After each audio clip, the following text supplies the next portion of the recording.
Hello and welcome all of you. आप सभी का स्वागत है आज की इस मास्टर क्लास जो हमारे रिलेटेड रहने वाली है एस्ट्रोलॉजी के। ठीक है।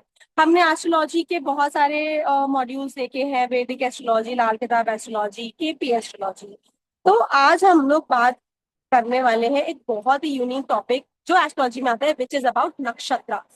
कैसे आप नक्षत्र से अपनी प्रिडिक्शन कर सकते हैं, ये हमारे एस्ट्रोलॉजी के लिए बहुत ही इंपॉर्टेंट और अहम भूमिका प्ले करता है। हमारे नक्षत्र हमारी डेस्टिनी गाइड कर सकते हैं, हमारे प्रिडिक्शंस में एज अ कंसल्टेंसी हमें हेल्प कर सकते हैं। तो चलिए जानते हैं कैसे नक्षत्र ज्योतिष हमारे लिए एज अ बिगनर या एज अ प्रोफेशनल बेनिफिट कर सकता है, हेल्प कर सकता है ऑकल्ट साइंस की फील्ड में, with our expert astrologer doctor Kshitij Dave sir. So sir आप प्लीज शुरू करें। Thank you Prachi ji. So Hariom to all.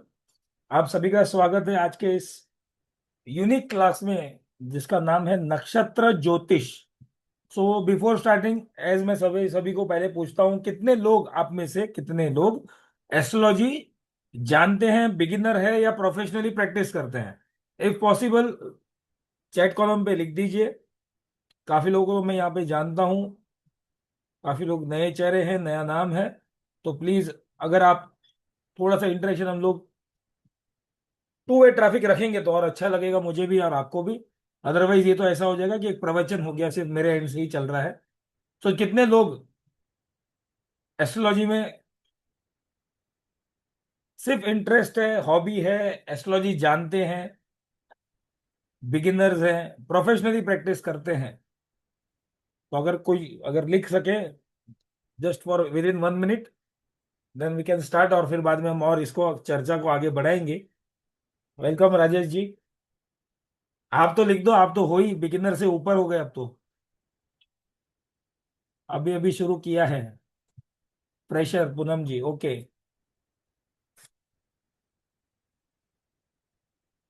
Meeta ji Radhe Radhe, thank you.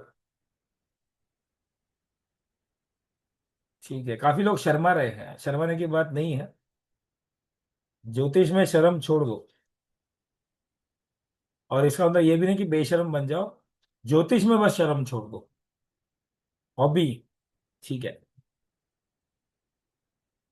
सो हेमा जी, ये हॉबी को आगे कन्वर्ट करना होगा, ये हॉबी को और आगे पैशन की तरफ लेके जाओ। सो ठीक है, काफी लोग हैं इन्वॉल्व, मैं जानता हूँ, काफी लोगों के नाम भी जानता हूँ, काफी नए चेहरे हैं, नए नाम है। जिनको पॉसिबल हो वो अपना कैमरा ऑन रखे। यस स्मिता जी, इंटरेस्टेड। ये इंटरेस्ट ही हमें आगे लेकर जाता है। गुड। सो आज बात करेंगे हम नक्षत्र की, लेकिन पहले डिटेल में जाए, नक्षत्र के बारे में पढ़े, तो पहले नक्षत्र क्या है उसको समझे पहले, एंड देन थोड़ा सा फिर आगे हम आगे बढ़ेंगे। नक्षत्र का अगर मुझे कोई पूछता है नक्षत्र क्या है और एस्ट्रोलॉजी में नक्षत्र की क्या जरूरत है, तो सिंपल एक चीज है, हम लोग एस्ट्रोलॉजी में करते क्या है? कुंडली देखते हैं, राइट? और कुंडली में क्या देखते हैं? वो कुछ तो डायमंड चार्ट है, उसके अंदर कुछ लिखा है 1 2 3 4 5 6, यानी कि ये सब क्या लिखा है? राशि है। अब ये राशि के साथ साथ क्या देखते हैं? प्लानेट। फिर बाद में उसी कुंडली में क्या क्या दिखता है हमें? नंबर्स दिखते हैं। उसी कुंडली में पहले तो हाउसेस दिखते हैं, ब्लैंक हो जाए कुंडली तो हाउसेस हो जाती है, फिर बाद में नंबर्स दिखते हैं। फिर जैसे मीता जी ने कहा हम प्लानेट देखते हैं, तो वहां पे प्लानेट दिखते हैं, प्लानेट के साथ कुछ डिग्रियां दिखती है, राइट? इतना तक तो यहां से ठीक है। लेकिन इसको देखने के और एक नजरिया है जो कुंडली में हमें नहीं दिखता है, हमें पकड़ना पड़ता है, वो है नक्षत्र। इसलिए कुंडली में तो लिखा नहीं जाता कि प्लैनेट को, हाँ वो बाद में डिटेल्स में एप्लीकेशन सॉफ्टवेयर में आता है, वो अलग बात है, लेकिन कुंडली में तो कहीं भी नहीं लिखते कि सूर्य इस नक्षत्र में है, चंद्रमा इस नक्षत्र में है। वो राशि में किस राशि में है और किस डिग्री में है उसके अनुसार हम पकड़ लेते हैं नक्षत्र को। दैट मीन्स क्या हुआ, प्लैनेट का सही एड्रेस कुंडली में मिलता है नक्षत्र द्वारा। अब फॉर एग्जाम्पल अगर मैं मुझसे कोई पूछे, रेवती, अच्छा पूनम जी आपका रेवती नक्षत्र है, ठीक है कोई बात नहीं, अच्छा नक्षत्र है। जैसे मुझे कोई पूछे कि मैं कहाँ पे रहता हूं, तो मैं पहले कहता हूं मैं इंडिया में रहता हूं। इंडिया में कहाँ रहता हूँ? महाराष्ट्र में रहता हूँ। महाराष्ट्र में कहाँ रहता हूँ? मुंबई में रहता हूँ। मुंबई में कहाँ रहता हूँ? मलाड नाम की एक जगह है, वहां पे रहता हूँ। मलाड भी बहुत बड़ा है। वहां पे कहाँ पे रहते हो, ईस्ट या वेस्ट? मैं मलाड ईस्ट में रहता हूँ। ईस्ट भी काफी बड़ा है। मलाड ईस्ट में कहाँ पे रहते हो? XYZ एरिया में रहता हूँ। बस इसके आगे एड्रेस नहीं बताऊंगा, वरना आपने से कुछ लोग अटैक करने आ सकते हो, सर क्या झूठ पढ़ाते हो करके। और जिसको एड्रेस जेन्युइनली चाहिए तो पूछ लेना मुझसे। तो मलाड ईस्ट में रहता हूँ, फलाने फलाने एरिया में रहता हूँ, फलाने एरिया में इस अपार्टमेंट में रहता हूँ, इस अपार्टमेंट के इस फ्लोर पे रहता हूँ, और इस फ्लोर के ये वाले फ्लैट में रहता हूँ। ये मेरा क्या हो गया, एड्रेस। तो यही प्लानेट का एड्रेस है। जो हम कुंडली में देखते हैं ना कि प्लानेट कुछ नंबर्स हैं, कुछ भाव में लिखे हैं, कुछ नंबर के साथ लिखे हैं, यानी कि वो राशि हो गई जिस डिग्री में है। और डिग्री और राशि का जब समन्वय आ जाता है तो वो प्लानेट का सही एड्रेस नक्षत्र बताता है। अदर वे राउंड अगर मैं इसको अलग तरीके से कहना चाहूं, तो नक्षत्र एक सूक्ष्म इंटरवेंशन प्लानेट का बताता है। हम बहुत इजीली बोल देते हैं फलाना फलाना प्लानेट। फॉर एग्जाम्पल, नक्षत्र को स्टार्ट करने से पहले फॉर एग्जाम्पल हम लोग मंगल कौन सी राशि में उच्च का होता है, कोई बता सकता है? जो ज्योतिष थोड़ा बहुत जानते हो या जिनको पता हो, मंगल कौन सी राशि में उच्च का होता है?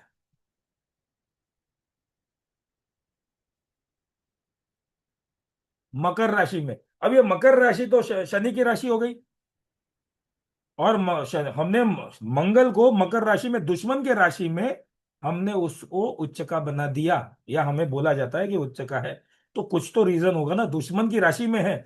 तो हम लोग क्या बोल देते हैं कि मंगल आपका दुश्मन की राशि भले उच्च का है, लेकिन पहले तो हम लोग क्या बोलते हैं, शनि की राशि में उच्च का होकर दुश्मन की राशि में है। अब ये मकर राशि में होना यानी कि मंगल का धनिष्ठा नक्षत्र में होना, दैट मीन्स मंगल खुद के नक्षत्र में है, इसलिए उच्च का है। तो कुछ ना कुछ ऐसे रीजन जरूर है जो एक प्लानेट को, भले राशि, हम लोग बेसिकली हम लोग क्या बोल दिया, हमने मंगल को मकर में पाया, तो हमने क्या कर दिया, हमने बोल दिया मंगल दुश्मन की राशि में है। और वो भी शनि के राशि में, शनि मंगल एकदम दुश्मन है। हमने हमारा प्रिडिक्शन थोड़ा सा अलग कर दिया, अगर मैं केवल राशि के अंतर्गत प्रिडिक्शन करूं तो। लेकिन सही प्रिडिक्शन अगर जाना है तो यू हैव टू लर्न नक्षत्र, नक्षत्र को समझना होगा। तो आज इसी के ऊपर चर्चा करेंगे। हमारे आने वाले जो क्लास है वो भी नक्षत्र ज्योतिष जिसको हम बोलते हैं उसी के ऊपर होगा। तो आज उसी के ऊपर कुछ बातें की चर्चा करेंगे, और नक्षत्र से रिलेटेड एक चीज आज हम समझने की कोशिश करेंगे। Just just give me 1 second, मैं अपनी स्क्रीन शेयर कर लेता हूं।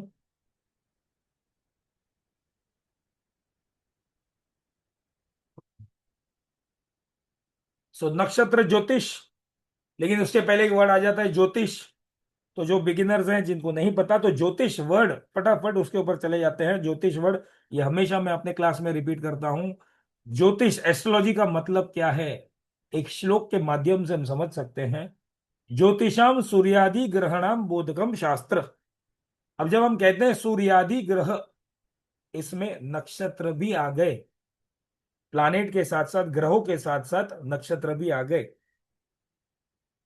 और ये प्लैनेट्स, ये ग्रहों और ये नक्षत्र, सूर्य के अलावा, सूर्य से लेकर केतु तक, और अश्विनी से लेकर रेवती नक्षत्र तक जितने भी प्लैनेट्स हैं और नक्षत्र हैं, इनका इम्पैक्ट जातक के ऊपर क्या पड़ता है, ताकि इसका इम्पैक्ट के बारे में जानकर जातक के जीवन में हो चुकी घटना, जाकर जातक के जीवन में हो रही घटना, और जातक के जीवन में होने वाली घटनाओं का हम थोड़ा बहुत अध्ययन कर पाए, स्टडी कर पाए, या प्रिडिक्शन कर पाए।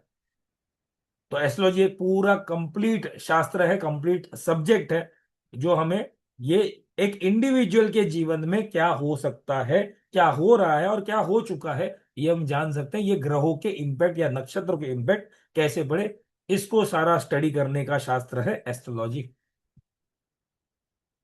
और साथ ही साथ ये एक साइंस है, बिकॉज ये कुछ बेस्ड ऑन कैलकुलेशंस है। मेरे जन्म के ग्रह जैसे हैं वैसे हैं, लेकिन जन्म के वक्त मुझे इम्पैक्ट नहीं करे, कहीं ना कहीं आगे लाइफ में इम्पैक्ट करेंगे। मेरे कुंडली में लव मैरिज लिखा है, तो मैं आज पैदा हुआ तो आज क्या थोड़ी लव मैरिज करूंगा। एक दिन का बच्चा थोड़ी लव मैरिज करेगा। एक समय पे आएगा, जिस समय वो ग्रह दशा आएगी उस समय वो घटना घटेगी। तो ये कब घटेगी, तो ये ग्रहों का पूरा कैलकुलेशन है। गोचर का है, दशा का है, जातक के एज से है, उस एज में जातक की क्या दशा होगी, तो ये कैलकुलेशन है। साथ ही साथ जब हम कैलकुलेशन की बात करते हैं, साइंस की बात करते हैं, तो जातक के कर्मास भी कुछ ना कुछ लेकर आते हैं। यहां पर जब मैं कहता हूं ना कर्मास, तो थोड़ा सा 1 मिनट सोच लो। या कभी आपने सोचा होगा कि हम लोग बचपन से सुनते आ रहे हैं, हमारे बुजुर्ग, हमारे माता पिता, हमारे गुरु सब बोलते हैं अच्छे कर्म करो। हम भी हमारे बच्चों को बोलते हैं अच्छे कर्म करो। अच्छा, अच्छे कर्म करने से क्या होगा? तो हम ये बोलते हैं कि अच्छे कर्म करोगे तो अच्छा रिजल्ट मिलेगा, लाइफ अच्छी जाएगी। मीता जी थोड़ा सा वेट कर लो, थोड़ा सा वेट कर लो, अभी तो शुरू हुआ है प्लीज। तो हम बोलते हैं अच्छे कर्म करो तो अच्छे रिजल्ट मिलेंगे। और ये रिजल्ट कैसे मिलेंगे? या तो फाइनेंशियली अच्छे मिलेंगे, हेल्दी रखेंगे, हेल्थ वाइज अच्छा रखेंगे।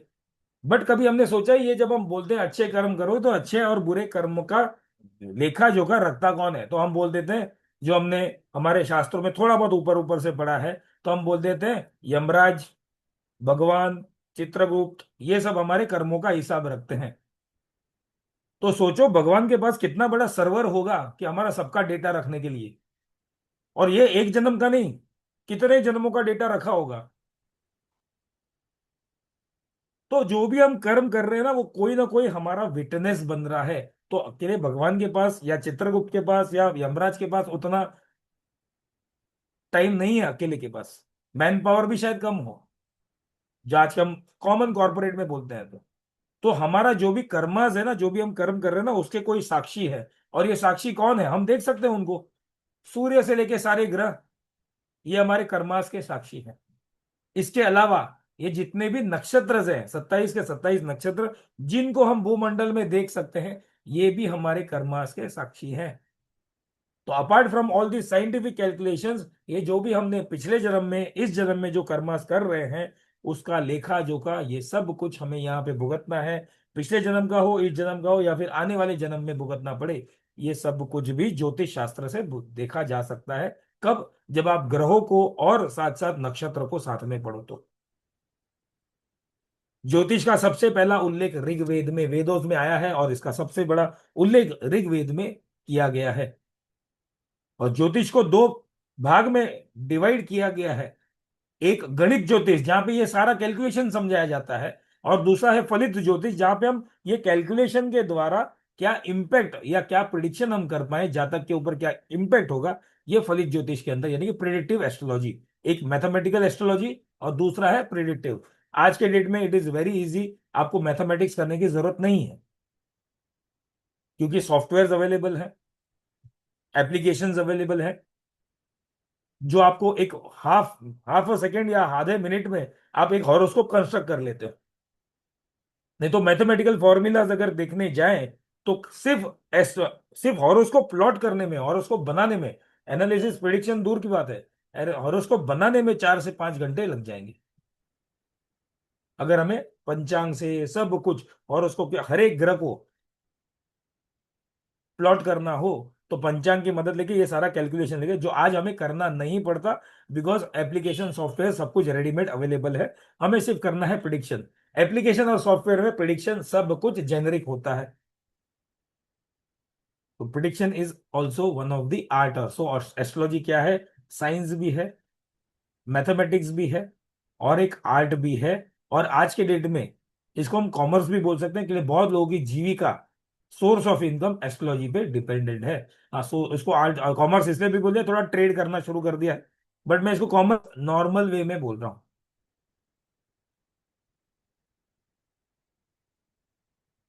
नक्षत्र,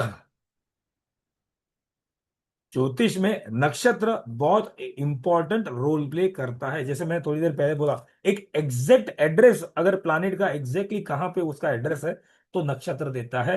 नक्षत्र जो शब्द है, वो सिंपल मीनिंग अगर हम देखें, apart from the other Sanskrit श्लोक, नक्षत्र, नक्शा और फिर तारा, दो शब्द आते हैं, नक्शा और तारा। नक्शा यानी कि मैप, तारा यानी कि क्या? स्टार्स।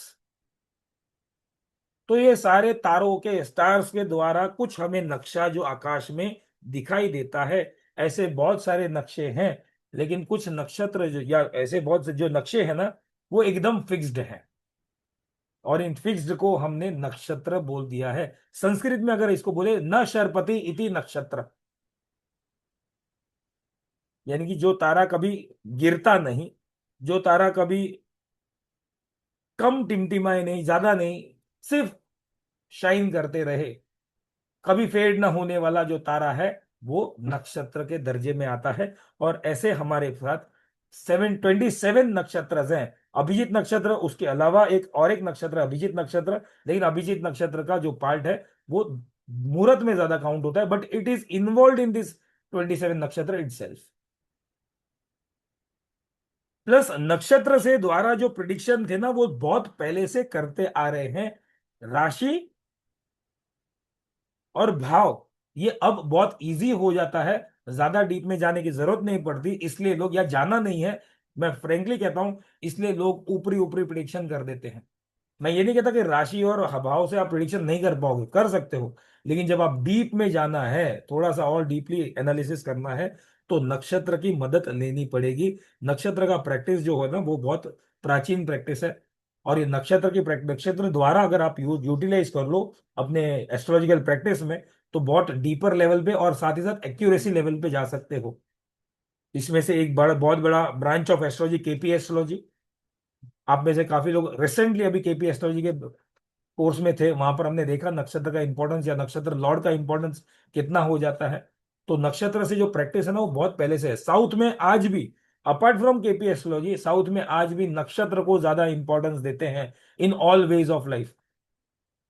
प्लानेट कौन सी राशि में है ये इतना नहीं देखते, लेकिन प्लानेट कौन से नक्षत्र में है उसको ज्यादा इंपॉर्टेंस देते हैं। एक बहुत बड़ा ब्रांच ऑफ एस्ट्रोलॉजी जिसको हम सर्वतोभद्र चक्र बोलते हैं, और सर्वतोभद्र चक्र मास्टर कर लिया, तो आप 6 घंटे में जो डिफरेंसेस आते हैं एक दिवन एक दिन में 6 घंटे में घटना कैसी हो सकती है, इसको आप प्रिडिक्ट कर सकते हो जातक में। किस बेस्ड है वो? नक्षत्र बेस्ड है। प्लस हमारे बहुत सारे चक्र है मुहूर्त में भी और एस्ट्रोलॉजी में भी। सूर्य कलानल चक्र है, चंद्र कलानल चक्र है, संक्रांति चक्र है, संघातिक चक्र है, ऐसे बहुत सारे चक्र है जो जातक के गोचर के जो नक्षत्र है, अगेन नक्षत्र गोचर से, प्लानेट का राशि गोचर से ज्यादा नक्षत्र गोचर ज्यादा इंपॉर्टेंट मैटर कर जाता है। इन सारी टेक्निक्स में नक्षत्र का यूटिलाइजेशन ज्यादा होता है। सिंपल मैथमेटिक्स की अगर बात करें तो हमारा जो यूनिवर्स है वो पूरा 360 डिग्री में फैला हुआ है, और इन 360 डिग्री में हमारे पास डिवीजन करने के लिए 12 राशि है। इसलिए एक राशि का हमें माप कितना मिलता है, एक राशि का जो स्पैन है वो 30 डिग्री का मिलता है, लेकिन हमारे पास नक्षत्र 27 है। तो 360 डिग्री को 27 नक्षत्र से अगर जब हम डिवाइड करते हैं और उसको हम ये डिग्री वाले माप में जब हम उसको कन्वर्ट कर देते हैं, तो हमारे पास 13 डिग्री 20 कला, यानी कि 13 डिग्री 20 कला का मार्किंग हमारे पास एक नक्षत्र का रह जाता है। और मैं तो अपनी प्रैक्टिस में बहुत बार बोलता हूं, जो लोग वैदिक एस्ट्रोलॉजी में थे, केपी एस्ट्रोलॉजी में थे, वहां पे मैंने बोला ही है, नक्षत्र समझ जाओ तो नवमान समझ में आ जाता है, नवमान समझ जाओ तो नक्षत्र समझ में आ जाए। तो एक नक्षत्र का, एक राशि का स्पैन मुझे क्या मिला? 30 डिग्रीज।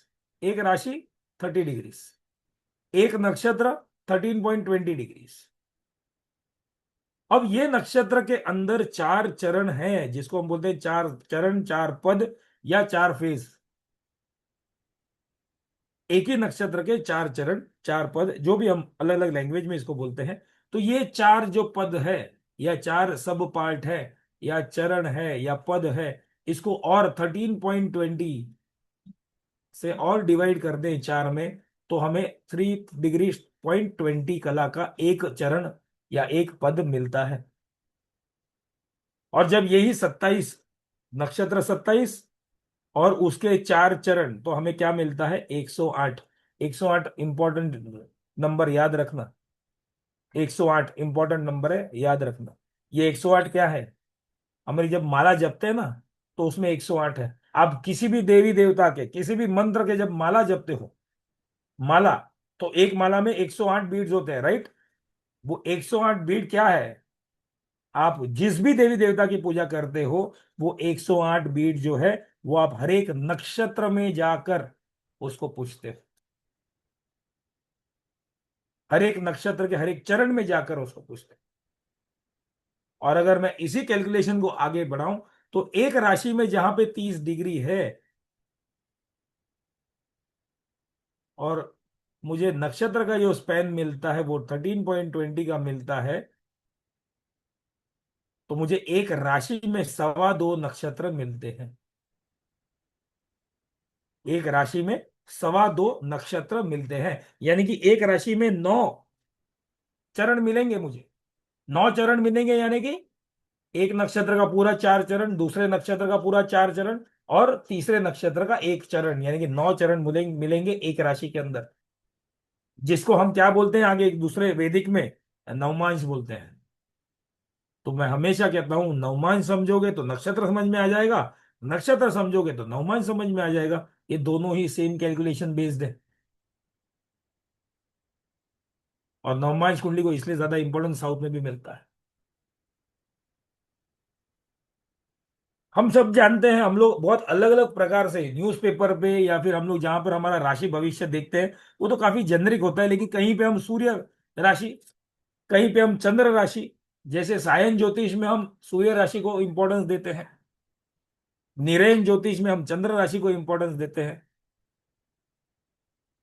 लेकिन ओरल ज्योतिष में राशि के साथ साथ नक्षत्र को इंपॉर्टेंस देना जरूरी है। बहुत लोग सन साइन के हिसाब से नाम रखते हैं, बहुत लोग मून साइन के हिसाब से नाम रखते हैं, लेकिन हमारे ऋग्वेद में ये बोला गया है कि नक्षत्र के हिसाब से अगर नाम रखो तो काफी ऑस्पिशियस रहता है। पहले के जमाने में नक्षत्र ही फॉलो होते थे, और आज वो नक्षत्र की पद्धति या नक्षत्र को प्रिडिक्शन में एनालाइज या एनालिसिस में यूज करना बहुत कम कर दिया है लोगों ने। क्यों कम कर दिया है? बिकॉज मून साइन से या फिर ओवरऑल प्लानिटरी साइन से हमें समझ में आ जाता है, तो नक्षत्र में क्यों जाए, ये सोचना गलत है। ये अप्रोच एज एन एस्ट्रोलॉजर गलत है। मैं ये नहीं कहता कि आप मत देखो, डायरेक्ट नक्षत्र पे चलाओ। आप देखो प्लानेट किस राशि में है, कैसे स्वभाव की राशि में है, कैसे तत्व की राशि में है, साथ साथ नक्षत्र को भी देखो। ये ट्रेंड धीरे धीरे कम होता गया, अब वापस इसको लोगों ने शुरू कर दिया है। Those who are very serious in astrology have started following नक्षत्र ऑल्सो। जैसे मैंने थोड़ी देर पहले बोला, अलग अलग चक्र जो है, सर्वतोभद्र चक्र, या फिर सूर्य कलानल चक्र, चंद्र कलानल चक्र, संक्रांति चक्र, मुहूर्त में कूर्म चक्र, ये सब चक्र जितने भी है सब नक्षत्र बेस्ड है। त्रिपताका चक्र, सप्तनाड़ी चक्र, ये सब कुछ नक्षत्र बेस्ड है। जातक बीमार कैसे पड़ेगा, नक्षत्र द्वारा आप लगा सकते हो अंदाजा। ये सब कुछ नक्षत्र बेस्ड है, इसलिए नक्षत्र को आप ज्योतिष में आपकी प्रैक्टिस में इग्नोर नहीं कर सकते। या दूसरे अदर वे राउंड में कहूं, अगर आप प्रैक्टिस करते हो ज्योतिष में और नक्षत्र का यूटिलाइजेशन करते हो, तो आपके प्रिडिक्शन में, आपके एनालिसिस में एक शार्पनेस आ जाती है, आपके खुद के नॉलेज में एक बहुत बड़ी शार्पनेस आ जाती है। जैसे सूर्य ग्रहों का राजा है, सारे ग्रहों का राजा कौन है? सूर्य है, वो सूर्य से ही सारी प्रकाश मिलती है। वैसे ही चंद्रमा नक्षत्र का राजा है, चंद्रमा को नक्षत्र का राजा बोला गया है, और उसके पीछे बहुत बड़ी कथा भी है। 1 सेकेंड, किसी ने चैट कॉलम में कुछ लिखा है। ये सर, नक्षत्र से क्या नहीं निकाल सकते हो? नक्षत्र is a part of astrology sir, तो आप बहुत कुछ नक्षत्र से देखा जा सकता है। सिंपल आज के उसमें भी मैं एक बता दूंगा, एक सिंपल कि वहां पे चांसेस बन जाते हैं, बता दूंगा, डोंट वरी। जिन्होंने, आई थिंक प्रीति जी ने, मीता जी ने पूछा था ना कि marriage career, yes you can get it knowledge from नक्षत्र ऑल्सो। तो मैं कह रहा था, जैसे सूर्य ग्रहों का राजा है, वैसे ही चंद्रमा नक्षत्रों का राजा है। इसका कारण क्या है? ये जो 27 के 27 नक्षत्र है, ये हमारी एक कथाओं में, हमारे शास्त्र में, इसको जैसे बहुत लोग बोलते हैं माइथोलॉजिकल स्टोरीज, हमारा शास्त्र माइथोलॉजिकल नहीं है, उसको वर्ड दे दिया माइथोलॉजी। हमारा शास्त्र मिथ्या नहीं है, इसलिए मैं इसको कभी कभी कभी भी इसको माइथोलॉजिकल नहीं बोलता हूं। हमारी शास्त्रोक्त कथाओं में इसका कारण भी बताया गया कि इस चंद्रमा को या चंद्रमा 27 नक्षत्र का पति कैसे बना। तो बहुत पुरानी स्टोरी, आप में से काफी लोग जानते होंगे, यहाँ पे फिर से मैं रिपीट करना चाहूंगा कि ये चंद्रमा की जो स्टोरी है या नक्षत्र की स्टोरी है, कहीं ना कहीं चंद्रमा को मिला हुआ श्राप भी है। प्रजापति दक्ष ने जो श्राप दिया था, और चंद्र को क्यों श्राप दिया था, और इसी स्टोरी के माध्यम से दो तीन चीज पता चल जाती है। हमारा शुक्ल पक्ष और कृष्ण पक्ष, पूर्णिमा और अमावस्या, 27 नक्षत्र में एक एक दिन चंद्र का रहना, प्लस चंद्र का रोहिणी नक्षत्र में क्यों ज्यादा पावरफुल होना, ये भी हम आज इसी स्टोरी से मैं बता देता हूं। तो जो कथा इस प्रकार है, ये हमारे इस कथाओं में, हमारे हिंदू मान्यताओं में जो बताया गया है कि प्रजापति दक्ष, राजा दक्ष को प्रजापति का नाम भी बताया, ब्रह्मा का पुत्र, उनको 27 कन्या थी।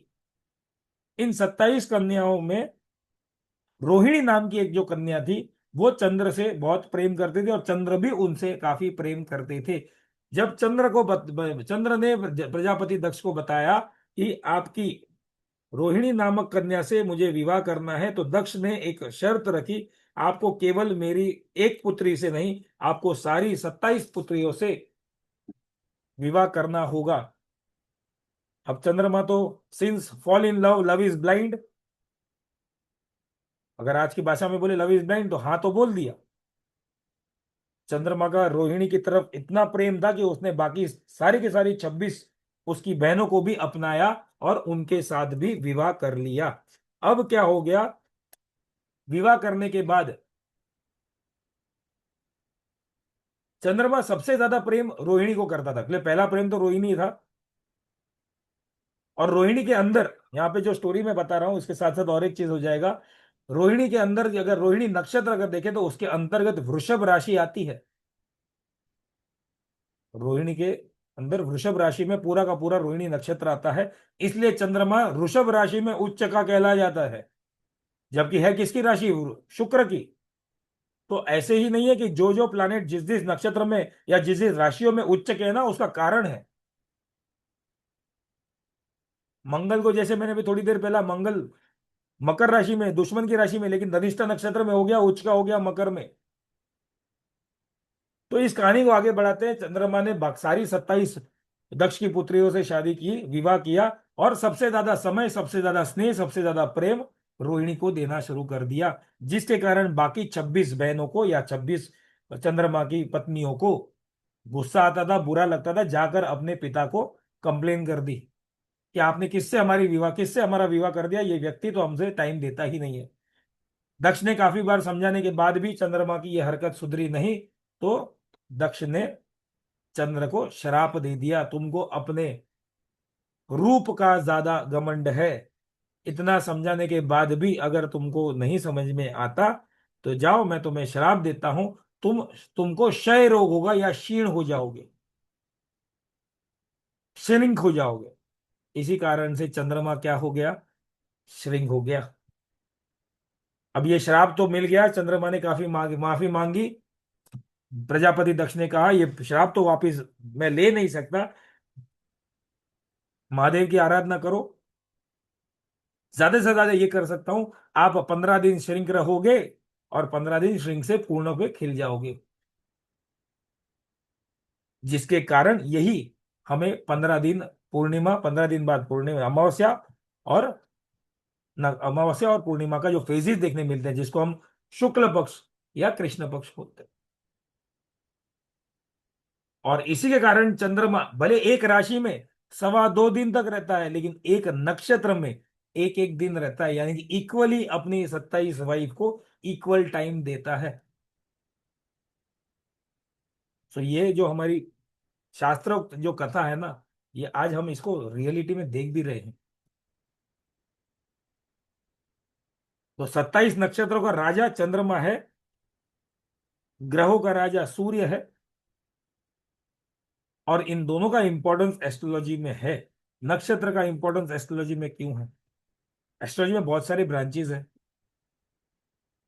सबसे पहले जब हम जातक के बारे में जब एनालिसिस करते हैं, तो हम तो देख लेते हैं चंद्र राशि कौन सी है, लग्न कौन सा है, जातक के प्रॉब्लम क्या है, दूसरा तो वो प्रॉब्लम को डायरेक्ट एनालाइज करने के लिए कहां पर जाते हैं हम, दशा में चले, कौन सी दशा जातक को चल रही है। तो ये जो दशा अभी मुझे चल रही है वो डिसाइड किसने किया। मान के चलो आज मेरा ये वह है, मेरा ये इस साल में मेरे को ये दशा शुरू हुई है अभी के स्टेज में, लेकिन ये दशा अभी क्यों आई। तो ये पूरा हमारा जो दशा सिस्टम है ना, ये भी चंद्रमा या फिर नक्षत्र बेस्ड है। जातक का जन्म जिस भी नक्षत्र में हुआ होगा, उस नक्षत्र का जो प्लानिटरी लॉर्ड है, उसकी दशा जन्म के वक्त पहली दशा मानी जाती है। जैसे मान के चलो मेरा जन्म अगर रोहिणी नक्षत्र में हुआ हो, जबकि हुआ ही है, मैं तो बताता हूं, मेरा जन्म रोहिणी नक्षत्र में हुआ है, तो मेरे जन्म के वक्त depending on the degree of moon, जितनी भी चंद्र की दशा है उसमें से जितना डिग्री चला गया हो, बाकी का जो बचा होगा, उस समय मेरे जन्म के वक्त पहली दशा जो आई होगी वो चंद्रमा की आई होगी। किसी जातक का जन्म अगर अश्विनी नक्षत्र में हुआ है, पहला ही नक्षत्र पे, तो केतु की दशा आई होगी। और फिर अकॉर्डिंगली जो ऑर्डर है वो डिसाइड हुआ है। हर एक दशा का अपना अपना एक पीरियड है। टोटल अगर हम देखें तो 120 साल की दशा है टोटल। यानी कि भगवान ने हमें इस धरती पे भेजा है 120 साल जीने के लिए, लेकिन हम हमारे खुद के कर्मों से, कृत्य से, आचार विहार विचार से हमारा आयुष्य कम कर देते हैं। तो सबसे पहले ये जो नक्षत्र पद्धति दशा को डिसाइड करता है। प्लस जब हम कहते हैं, मैं तो कई बार ये जो मैंने बोला भी है ना कि सिर्फ राशि को ध्यान मत दो, नक्षत्र को इंपॉर्टेंस दो, क्यों। मान के चलो कोई जातक, अनिल जी आपका नाम यूज करूंगा, परमिशन है तो। मान के चलो अनिल जी का जन्म अश्विनी नक्षत्र में हुआ है, मान के चलो, फिर अल ही उसमें आ जाता है मेष राशियों में, तो अश्विनी नक्षत्र में हो तो एक हमने एक प्री जजमेंट बना लिया है। अश्विनी नक्षत्र, केतु का नक्षत्र, राशि मंगल की होगी, तो गुस्से वाला व्यक्ति होगा। हमने पहले तो क्या कर दिया, केतु का नक्षत्र साइड में छोड़ दिया, हमने उसके अंदर राशि देखी मेष, मंगल की राशि, गुस्से वाला व्यक्ति होगा। नॉट नेसेसरी गुस्से वाला व्यक्ति। नक्षत्र से भी जातक के ट्रेट आते हैं। अश्विनी नक्षत्र, अश्विनी नक्षत्र का भले स्वामी केतु, केतु का काम क्या है, हील करना। अश्विनी नक्षत्र के जो देवता हैं अश्विनी कुमार, सबसे पहले फिजिशियन बने। तो हमने जो प्रिडिक्शन कर लिया अनिल जी के बारे में कि अनिल जी बहुत गुस्से वाले व्यक्ति हैं, यही सोच के कि मेष राशि में होंगे। ठीक है, मेष राशि का ये ट्रेट आता है, लेकिन नक्षत्र का भी अपना ट्रेट आता है। जातक गुस्से वाला होगा जरूरी नहीं है। अगर जातक सॉफ्ट है तो there is some other reason from नक्षत्र ऑल्सो। तो नक्षत्र पद्धति द्वारा दशा तो डिसाइड होती है, जातक के ट्रेड्स भी पता चल जाते हैं। जातक जीवन में कितना एम्बिशन रखता है, जातक के जीवन में कैसा एनर्जी है, नॉट ओनली फ्रॉम लग्न, नक्षत्र द्वारा भी बताया जा सकता है। दूसरा, हम एस्ट्रोलॉजी में गुण मिलान करते हैं या मैच मेकिंग जिसको बोलते हैं। ये गुण मिलान का मैक्सिमम पॉइंट कहां से आता है, नक्षत्र से आता है। गण क्या है, मनुष्य है, देवता है, राक्षस है। नाड़ी कौन सी है, अंत्य नाड़ी है, मध्य नाड़ी है, ये कहां से आता है ये सब कुछ। योनि कौन सी है, ये सब कुछ हर एक नक्षत्र का अपना अपना गण है, नाड़ी है, योनि है। ये कुंड मिलान में काम आ जाता है। तो पूरा मैच मेकिंग जो प्रोसेस है वो नक्षत्र द्वारा है। और ये मैच मेकिंग प्रोसेस जो नक्षत्र द्वारा जब आता है तो दो लोगों के बीच में कंपैटिबिलिटी समझ में आती है, जिसमें बहुत बड़ा रोल प्ले होता है नाड़ी का, योनि का। और ये डिसाइड कैसे होता है, नक्षत्र से। नाड़ी, जिसको हम बोलते हैं नाड़ी दोष की जगह, दो व्यक्ति की सेम अगर नक्षत्र हो या सेम नक्षत्र द्वारा सेम नाड़ी भी आ गई हो, तो हम बोल देते हैं नाड़ी दोष लग गया। ये नाड़ी दोष कब लगता है, सेम नाड़ी हो जाए दो व्यक्ति की। और ये कहां पे इंपैक्ट करता है, चाइल्ड कंसीविंग में, बच्चा होने में। जैसे हम साइंटिफिकली बोलते हैं कि दो ब्लड ग्रुप, हस्बैंड वाइफ का ब्लड ग्रुप सेम होगा तो बच्चा होने में प्रॉब्लम होता है, उससे यहीं पे सेम नाड़ी वही है। योनि, योनि की बात करें, sexual compatibility between two persons. अगर एक व्यक्ति की योनि गज है यानी कि एलिफेंट है, और एक व्यक्ति की योनि मूषक है यानी कि रेट है, कैसे हो सकता है sexual compatibility between elephant and rate. ये नक्षत्र हमें समझाते हैं। और जो पूरा मैच मेकिंग प्रोसेस है वो नक्षत्र द्वारा आता है। तो नक्षत्र का इंपॉर्टेंस एस्ट्रोलॉजी के अंदर जो हम कुंडली मिलान करते हैं या गुण मिलान करते हैं, ये सब कुछ वही से हर एक नक्षत्र के अपने अपने प्लानिटरी लॉर्ड के अलावा देवता भी है जिनका अपना अपना इम्पैक्ट पड़ता है। जैसे अभी मैंने बोला अश्विनी नक्षत्र के जो देवता प्लानिटरी लॉर्ड है के अलावा जो देवता है वो है अश्विनी कुमार, जो भगवान के भी फिजिशियंस रह चुके हैं। तो अश्विनी नक्षत्र के जातकों का एक नेचुरल टेट तो ये भी बन सकता है ना, वो डॉक्टर भी बन सकते हैं, हीलर भी बन सकते हैं। प्लस केतु में तो हम लोग बोलते हैं ना, हम लोग बहुत बार बोलते हैं केतु तो हीलर का काम करता है। तो नक्षत्र किसका है? अश्विनी नक्षत्र, केतु का नक्षत्र। हर एक नक्षत्र का अपना अपना सिंबल है, अपनी अपनी एनर्जीज है। यहाँ पे रोहिणी का एग्जांपल लिया है, रोहिणी नक्षत्र का सिंबल क्या है? एक रथ का सिंबल। और रथ खड़ा हुआ वाला स्टेबल रथ अच्छा नहीं लगता, रथ चलता हुआ अच्छा लगता है। अगर मेरे पास बहुत बड़ी हाई प्रोफाइल कार होगी तो आप सिर्फ उसको निराहोगे एक देखोगे, लेकिन अगर वो कार चलती होगी तो कितना अच्छा लगे, चलती कार कितना अच्छा लगे। तो रोहिणी नक्षत्र यानी कि अगर वो जातक जो रोहिणी नक्षत्र में जन्मा है उसको हमेशा चलाईमान रहना होगा, आइडल बैठना अलाउड नहीं है। ये क्वालिटीज व्यक्ति की आ सकती है नक्षत्र द्वारा। हर एक नक्षत्र अपना अपना कैरेक्टर, क्वालिटी, बिहेवियर लेकर आता है। जैसे मृगशिरा नक्षत्र क्या है? क्यूरियस नक्षत्र है वो। तो मृगशिरा नक्षत्र में जन्मे हुए जातक, लग्न में क्यों ना हो या फिर चंद्र क्यों ना हो, ऐसे जातक अपने आप में थोड़ा सा क्यूरियस है। मंगल का नक्षत्र मृगशिरा, फिर भी हमने वहां पे से, लेकिन वो क्या होगा? क्यूरियस होगा, एडवेंचरस होगा, स्पोर्टिंगली होगा, स्पोर्टी रहने वाला होगा व्यक्ति। तो नक्षत्र द्वारा ये बहुत इंपॉर्टेंट रोल प्ले हो जाता है कि नॉट ओनली प्लैनेट से, लेकिन नक्षत्र से किसी जातक को बहुत करीबी से, बहुत डीपली तरीके से हम जान सकते हैं। यही नक्षत्र हम शादी ब्याह में यूटिलाइज करते हैं मुहूर्त में। हस्बैंड एंड वाइफ का जो नक्षत्र होगा दोनों के नक्षत्र उस दिन विवाह नहीं होगा। पुष्य नक्षत्र को वैसे भी ब्रह्मा जी का श्राप मिला है, पुष्य नक्षत्र में शादी ब्याह नहीं होते। तो कौन से नक्षत्र में शादी जैसे कर्म होते हैं, कौन से नक्षत्र में? मीता जी यहाँ पे कुछ एग्जाम्पल अगर सारे 27 लेंगे तो फिर कोर्स में तो क्या बताऊंगा फिर। यहाँ पे जस्ट एग्जाम्पल मैंने लिया हुआ है उत्तराषाढ़ा का। आएगा आगे भी, जब कोर्स में जाएंगे तब देखेंगे। यहाँ पे से जैसे एग्जाम्पल लिया है। नक्षत्र का उपयोग हम जब शादी ब्याह के मुहूर्त में, गृह प्रवेश में, कोई नया काम काज यूटिलाइज करना हो, चालू करना हो, तो हम क्या देखते हैं? मुहूर्त में देखते हैं, पंचांग देखते हैं। पंचांग में सबसे पहला हम लोग नक्षत्र देखते हैं, कोई अच्छा नक्षत्र मिल जाए। कुछ नक्षत्र मुहूर्त के लिए काफी अच्छे हैं, कुछ नक्षत्र कुछ कामों के लिए या कुछ मुहूर्त में अच्छे नहीं, बिल्कुल अच्छे नहीं है। तो नक्षत्र का इंपॉर्टेंस मुहूर्त not only from astrology point of view, मुहूर्त के पॉइंट ऑफ व्यू से भी काफी इंपॉर्टेंट हो जाता है। हर एक नक्षत्र को अलग अलग कैटेगरीज में क्लासिफाई कर दिया है। फिक्स्ड नक्षत्र, मूवेबल नक्षत्र और द्विस्वभाव के नक्षत्र। जैसे राशियां हैं स्थिर स्वभाव के, चर स्वभाव की और द्विस्वभाव की, वैसे ही नक्षत्र का भी कैरेक्टरिस्टिक्स है। फिक्स्ड नक्षत्र जो है वो उसमें क्या है? स्टेबिलिटी वाले काम यूटिलाइज कर सकते हो। मूवेबल नक्षत्र, आप वो काम को कंटिन्यूअस रिजल्ट चाहिए उसके लिए कर सकते हो। और डुअल, दोनों ही स्वभाव के, द्विस्वभाव यानी कि दोनों ही स्वभाव, लंबे समय के काम और कंटिन्यूअस काम के लिए भी यूटिलाइज कर सकते हो।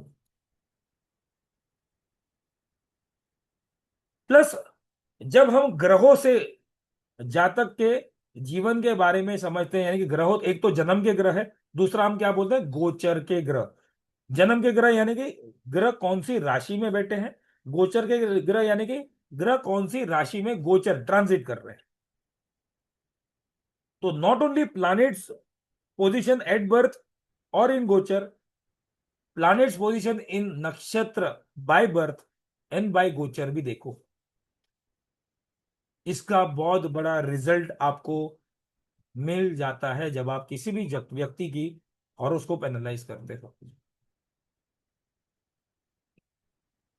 और बिलीव मी, अगर आप प्लैनेट के सिर्फ राशि तक जाते हो, कहीं ना कहीं चूक हो सकती है। लेकिन उस राशि के द्वारा और डीप में जब नक्षत्र के गोचर लगाते हो, ग्रह कौन से नक्षत्र में है। अभी थोड़ी देर पहले जो जो लोग हमारे साथ स्टॉक मार्केट वैदिक एस्ट्रोलॉजी में है, वहां पे हमने कुछ देखा था। गुरु अभी वापस से मिथुन राशि में आ गए। अतिचारी होने के कारण वो अभी कर्क राशि में थे, वापस से मिथुन राशि में आ गए। 11 मार्च तक वो वहीं पे वक्री होकर रहने वाले। 1 जून को वो अपनी राशि बदलेंगे। यानी गोचर ध्यान में होना चाहिए। अगर गोचर, अब मुझे पता चला गुरु बृहस्पति जो खुद मिथुन राशि में है लेकिन अपने खुद के नक्षत्र में है। मिथुन राशि बुध की राशि। कुछ केसेस के अलावा या कुछ स्कूल ऑफ थॉट के अलावा हम लोग क्या बोलते हैं, बुध और गुरु में जमती नहीं, दोनों एंटी है। दोनों में थोड़ी बहुत दुश्मनाती है, दुश्मनाहट है। लेकिन फिर भी गुरु नक्षत्र किसके है, गुरु का नक्षत्र है। उसका पूरा का पूरा एनालिसिस बदल सकता है। तो नक्षत्र के द्वारा हम जातक के ट्रेट, जातक के नक्षत्र के जो गोचर के ग्रह जिस नक्षत्र में होंगे उस समय की घटना को और डीपली जान सकते हैं।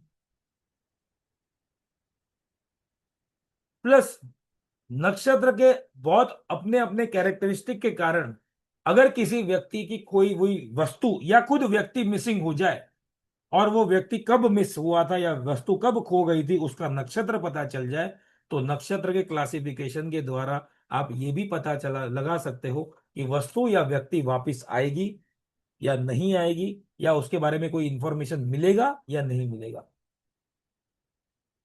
नक्षत्र की अपने आप में इतनी सारी टेक्निक्स हैं। अगर आप नक्षत्र के टेक्निक्स को लगा लो, सही तरीके से लगा लो, तो आप दिन को प्रिडिक्शन कर सकते हो, आप महीने का प्रिडिक्शन कर सकते हो, आप आने वाले साल का प्रिडिक्शन भी कर सकते हो। उसमें से कुछ यहां पर मैंने दिखाया हुआ है। नव तारा चक्र, जिसको आज हम थोड़ा सा देखेंगे। नव तारा चक्र, जस्ट 1 सेकेंड। ये जो है वो नव तारा चक्र है। ये सूर्य कलानल चक्र है, जिसको मुहूर्त में भी देखा जाता है, प्लस आप प्रिडिक्शन के लिए भी यूज कर सकते हो। ये सूर्य का गोचर नक्षत्र में। ये चंद्र कलानल चक्र है, ये चंद्र का गोचर नक्षत्रों में। फिर बाद में इसके अकॉर्डिंगली आप दूसरे प्लैनेट के गोचर भी लगा सकते हो, लेकिन ये 2 चक्र इंपॉर्टेंट हो जाते हैं। इसके अलावा ये संक्रांति चक्र है। ये संक्रांति यानी कि मकर संक्रांति सिर्फ नहीं, सूर्यदेव हर महीने राशि बदलते हैं, उसको हम संक्रांति बोलते हैं। अब जब राशि बदलते हैं तो उस समय सूर्य कौन से नक्षत्र में आ जाते हैं, उसके साथ जो प्रिडिक्शन होता है ना, वो संक्रांति चक्र से भी हो सकता है। ये जो है, ये वाला स्टार वाला जो दिख रहा है वो संक्रांति चक्र है। तो there are a number of techniques. नक्षत्र के अंदर बहुत सारी टेक्निक्स है। आप सिर्फ नक्षत्र के चक्रों को नक्षत्र में लगा लो तो आप बहुत कुछ प्रिडिक्शन जातक के साथ कर सकते हो या जातक के जीवन में कर सकते हो। अब जो मैंने पहले बताया था कि एक राशि में 2.25 नक्षत्र, तो यहाँ पे थोड़ा सा साउथ इंडियन चार्ट है, इसको थोड़ा सा समझने की कोशिश करो। यहाँ पे मेष राशि है, मंगल की राशि। इसके अंतर्गत अश्विनी नक्षत्र आता है 4 चरण, भरणी नक्षत्र 4 चरण, कृतिका का 1 चरण। फिर बाद में टॉरस राशि आती है, उसमें कृतिका का 2, 3, 4, रोहिणी के 1, 2, 4, मृगशिरा के 1, 2। फिर बाद में आती है मिथुन राशि। मिथुन राशि में मृगशिरा के पेंडिंग 2, 3 और 4, आद्रा के चारों, पुनर्वसु को 1, 2, 3। और वैसे कर्क राशि, सिंह राशि, कन्या राशि, तुला राशि, वृश्चिक राशि, धनु राशि, मकर राशि, कुंभ राशि, और आखिर में मीन राशि।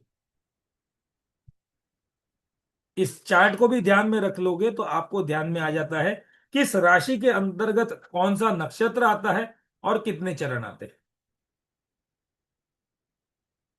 ये नवमान चक्र में भी आपको क्लियर हो जाएगा और नक्षत्र भी क्लियर हो जाएगा। एक किसी एक को समझ लो, नवमांश क्लियर, नक्षत्र समझ लो, नवमांश क्लियर, नवमांश समझ लो, नक्षत्र क्लियर। आज एक एग्जाम्पल के लिए, जस्ट एन एग्जाम्पल के लिए हम लोग एक नव तारा चक्र के बारे में समझते हैं। नव तारा, नव यानी कि क्या, 9। और हमारे पास नक्षत्र कितने हैं, 27।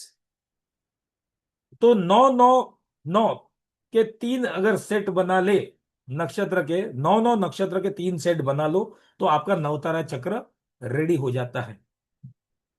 पहले तो जानो कि नक्षत्र, ये नवतारा नक्षत्र बेसिक आज जानेंगे एकदम डिटेल में नहीं, लेकिन बेसिकली ये किस काम आ जाता है। मुझे अगर आज कोई अच्छा काम चालू करना है, तो आज मेरे जन्म से, ओवरऑल मुहूर्त शायद अच्छा ना हो, लेकिन मेरे जन्म से मुझे आज कौन सा नक्षत्र चल रहा है, आज कौन सी तारा चल रही है, तो मैं अच्छा काम, कुछ इंपॉर्टेंट काम आज के दिन कर सकता हूं। आज के दिन मुझे कुछ संभालना है, आज का नक्षत्र के द्वारा मुझे कुछ संभालना है, तो आज कौन सा ऐसा नक्षत्र होगा, कौन सी ऐसी तारा होगी जो आज मुझे संभल के रहना है। सो ऐसी 9 तारा है, और 9 तारा का अपने आप में अपना अपना इंपॉर्टेंस है, जिसको हम बोलते हैं नव तारा चक्र। 9 तारा में सबसे पहली तारा आता है जन्म, जन्म तारा, संपत तारा, विपत तारा, क्षेम तारा, प्रत्यरि तारा, साधक तारा, वध तारा, नैदान तारा, वध या फिर नैदान एक ही हो जाता है, मित्र तारा और अति मित्र तारा। तो अगर कुछ नहीं तो आपको ये अपने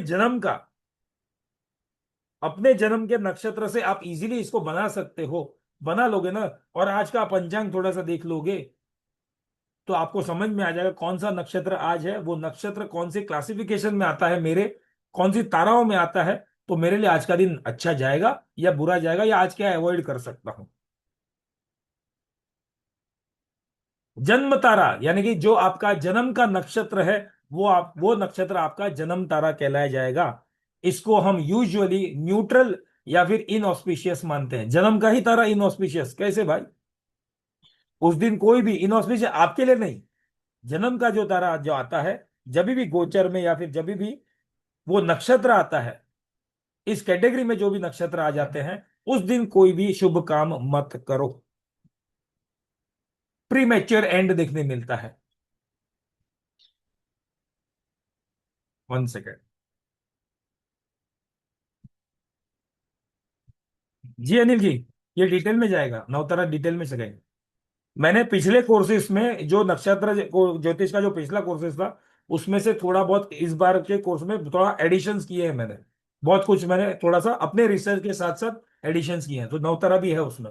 नवतारा जो पिछले मैंने जितने भी चले यहाँ पे बताया ना मैंने, ये जो टेक्निक है, नवतारा चक्र, संक्रांति चक्र, सूर्य कलाल, चंद्र कलाल, ये सब देखेंगे कोर्स। बताता हूँ, कोर्स कोर्स डिटेल्स में मैं बताता हूँ। तो जन्म की तारा, जिस समय हम लोग जो बोलते हैं मुहूर्त में, अगर वर या वधु का कोई भी नक्षत्र हो, उस नक्षत्र के दिन शादी नहीं करनी चाहिए। अच्छा मुहूर्त नहीं, वो मुहूर्त के लिए अवॉइड कर। संपत तारा, संपत तारा है संपत्ति, पैसों का लेन देन कर लो, पैसों का इन्वेस्टमेंट कर लो, ये तारा वेल्थ एंड प्रोस्पेरिटी की तारा है। अब विपत तारा, ये विपत यानी कि विपत्ति, ऑब्स्टेकल्स, मिसफॉर्च्यून्स, ये जातक को आज के दिन डेंजर टू लाइफ हो सकता है, लेकिन जरूरी नहीं कि आज के दिन ही, ये अलग तरीके से भी हम समझेंगे। इस दिन कोई अच्छा काम मत करो, ऑब्स्टेकल्स आ सकता है। क्षेम तारा, पीस ऑफ माइंड, शांति लेके आता है। प्रत्यरि तारा, प्रत्यरि आपको बहुत सारा फेलियर दे सकता है, ऑब्स्टेकल्स दे सकता है, कुछ काम शुरू होने से पहले ही कुछ आपको नेगेटिविटी दे सकता है। साधक तारा, इस तारा में जो भी काम आप करना स्टार्ट करोगे, इस नक्षत्र में जो भी, ये तारा में जितने भी नक्षत्र आएंगे उसमें आप अगर नया काम या कुछ भी काम स्टार्ट करते हो, उसमें सक्सेस मिलता है, हाई पोजीशन मिलता है। प्लस इस तारा को यूटिलाइज हम करेंगे किसी भी प्रकार की सिद्धि प्राप्त करने के लिए। आप कोई मंत्र जाप चालू करना है, इससे स्टार्ट करो। वध तारा, वध यानी कि नाम ही क्या बताता है, डेथ, डेंजर टू लाइफ, आयुष्य के ऊपर कोई खतरा हो जाना, ये मृत्यु या मृत्यु तुल्य कष्ट दे सकती है ये तारा। आई थिंक मीता जी आपने पूछा था क्या हम, नहीं मीता जी नहीं पूछा, जिनका DCUPPRI जैसे नाम है, जो उनका अभी टैग नेम है, मृत्यु भी निकाल सकते हैं इससे। अगर ये वध तारा में कोई बेनिफिक मेलिफिक प्लैनेट गोचर करता हो, या फिर किसी मेलिफिक प्लैनेट की दशा आ जाए, या फिर जो प्लानेट अष्टम भाव को इन्फ्लुएंस करता हो उसकी दशा आ जाए, और वो गोचर वर्ष जब वध तारा में जाता है ना, तो या मृत्यु या मृत्यु तुल्य कष्ट आ जाता है। तो yes, we can predict death also. इसलिए वध नाम ही है वध। वध के बाद जो नेक्स्ट तारा आती है वो है मित्र तारा, यानी कि मैत्री मित्र तारा, सपोर्ट मिल जाता है, आज के दिन सपोर्ट मिल जाएगा, आज का दिन अच्छा जाएगा। और नेक्स्ट तारा आती है अति मित्र या अधिमित्र तारा। अगेन ये भी सपोर्टिव तारा है, फ्रेंड से, मित्रों से या अपनों से, कोई करीबी जन से मिलने का दिन है, कोई अच्छा काम करने का दिन है। आप लोग ने बहुत ज्यादा रील आजकल देखो, 3 प्रकार की यूनिवर्सिटी चल रही है। कौन सी यूनिवर्सिटी चल रही है? एक व्हाट्सएप यूनिवर्सिटी, एक इंस्टाग्राम यूनिवर्सिटी, और एक यूट्यूब यूनिवर्सिटी। इन 3 यूनिवर्सिटी में बहुत कुछ सिखाया जाता है विदाउट सर्टिफिकेट। तो इसमें बहुत कुछ बोलते हैं, लेकिन कुछ कुछ जगह पे अच्छा भी बोल देते हैं। जहां पे मैंने बहुत सारी रील देखी है, आपके जन्म का कोई भी नक्षत्र हो, उससे प्रीवियस नक्षत्र में कुछ अच्छा काम करो, आपको अच्छा रिजल्ट मिलेगा। पहले जन्म का जो प्रीवियस नक्षत्र है वो मेरा अधिमित्र तारा नक्षत्र में है। तो एक टेबल के माध्यम से हम समझ जाओ कि ये, अब तारा तो बता तो दिया सर, इसको हमारी तारा निकालना कैसे। तो क्या करना है आपको, यहां पे मैंने एग्जाम्पल जस्ट लिया है कि अगर जातक का जन्म अश्विनी नक्षत्र में हुआ है, ये ईज ऑफ एग्जाम्पल के लिए वो स्टेट में लाइन में जाएगा। तो अश्विनी नक्षत्र, तो पहले तो एक काम करो, सिंपल सा सिंपल, आपको करना क्या है, पहले 1 to 9 का टेबल बना लो। उसमें लिख दो 1 नंबर पे जन्म, सेकंड संपत, थर्ड विपद, फोर्थ क्षेम प्रत्यरी साधक, सेवेंथ में वध, एट में मैत्री, और नाइन्थ में अति मैत्री। फिर बाद में जो आपका जन्म का नक्षत्र है, अब यहां पे एग्जाम्पल मैंने लिया है अश्विनी नक्षत्र।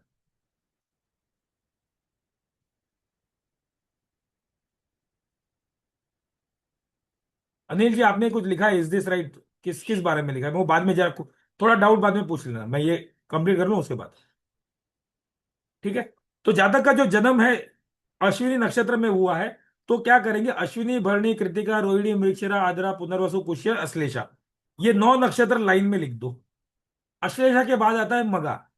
तो फिर बाद में वापस जन्म के ही लाइन पे मगा, पूर्व फाल्गुनी, उत्तरा फाल्गुनी, हस्त, चित्रा, स्वाति, विशाखा, अनुराधा, ज्येष्ठा, वापिस से 9 नक्षत्र आ गए। ज्येष्ठा के बाद आता है मूल।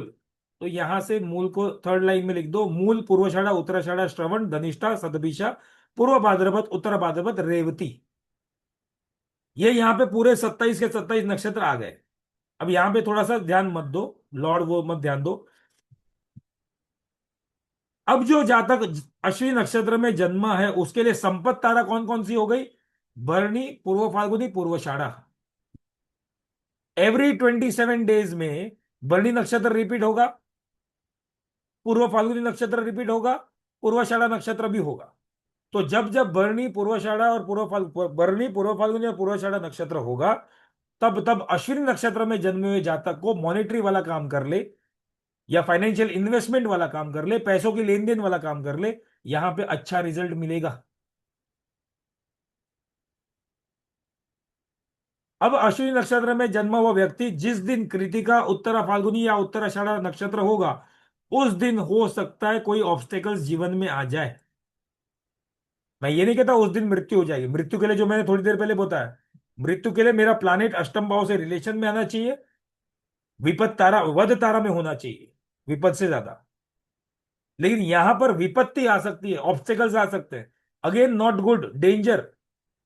तो मैं अपने लिए इंडिविजुअल, जो मैं अश्विनी नक्षत्र में जन्मा हूं, तो अपने लिए मैं विपत वाली तारा कोई भी काम शुरू क्यों नहीं करूंगा, बाद में भले भी कितना अच्छा मुहूर्त मुझे मिलता हो। यहां पर आपने पंचांग में सुना होगा, या फिर मुहूर्त निकालते वक्त सुना होगा, लग्न शुद्धि, नक्षत्र शुद्धि, ये सब क्यों माइनस हो जाता है कि मेरे लिए ये नक्षत्र, हो सकता है ओवरऑल जेनरिक में पूर्व फाल्गुनी नक्षत्र या उत्तरा फाल्गुनी नक्षत्र काफी अच्छा होगा, लेकिन अश्विनी नक्षत्र के लिए विपत्ति वाला काम करता है। तो मेरी शुद्धि में, मेरे हिसाब से ये पंचांग या नक्षत्र शुद्धि में ये हट जाए मेरे लिए।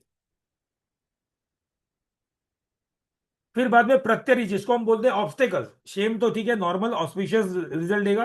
प्रत्यरी, तो मृगशिरा, चित्रा, धनिष्ठा, ये नक्षत्र में जन्मा हुआ व्यक्ति, यानी कि इनमें जब भी ये नक्षत्र आएंगे, अश्विनी नक्षत्र वाले जन्मे हुए व्यक्ति को यहाँ पे प्रॉब्लम्स फेस करना पड़ेगा, ऑब्स्टेकल्स फेस करना पड़ेगा। Again not a good day to start any new work. कोई काम जिसमें सिद्धि प्राप्त करनी है, सक्सेस प्राप्त करना है, तो I can always start on साधक नक्षत्र, साधक की तरह में, अगर मेरा जन्म अश्विनी नक्षत्र में हुआ है या मगा में, मूल में हुआ है तो। एंड अगेन अश्विनी नक्षत्र में जन्मा हुआ जातक जब भी पुनर्वसु नक्षत्र, विशाखा नक्षत्र और पूर्व भाद्रपद नक्षत्र आएंगे तो वध नक्षत्र आ जाएगा। I have to be very careful. इस दिन भले मृत्यु ना हो, लेकिन इस दिन मुझे इंजरी होने के चांसेस है, यात्रा में मुझे कोई नुकसान होने के चांसेस है, मृत्यु तुल्य कष्ट, मेंटली ऐसा लगे अरे इससे अच्छा तो मैं मर ही जाता। ये वध तारा उतना नेगेटिव इंपैक्ट दे सकता है। अब एग्जाम्पल के लिए चलो चलो अश्विनी नक्षत्र में ही जन्म हुआ है, आज का दिन पुनर्वसु नक्षत्र या विशाखा या पूर्व भाद्रपद है, मेरा जन्म हुआ है अश्विनी नक्षत्र में, मान के चलो, और आज ये तीन में से कोई एक नक्षत्र है जो वध है। अब मेरे लिए और डेंजर कब बनेगा, अगर जन्म का कोई भी प्लानिट, जन्म का ये तो चलो यहाँ पे इसका लॉर्ड जुपिटर, लेकिन जन्म का कोई भी प्लानिट बेनिफिक हो या मेलेफिक, मेलेफिक हो तो और टेंशन। तो मान के चलो मेरे जन्म का राहु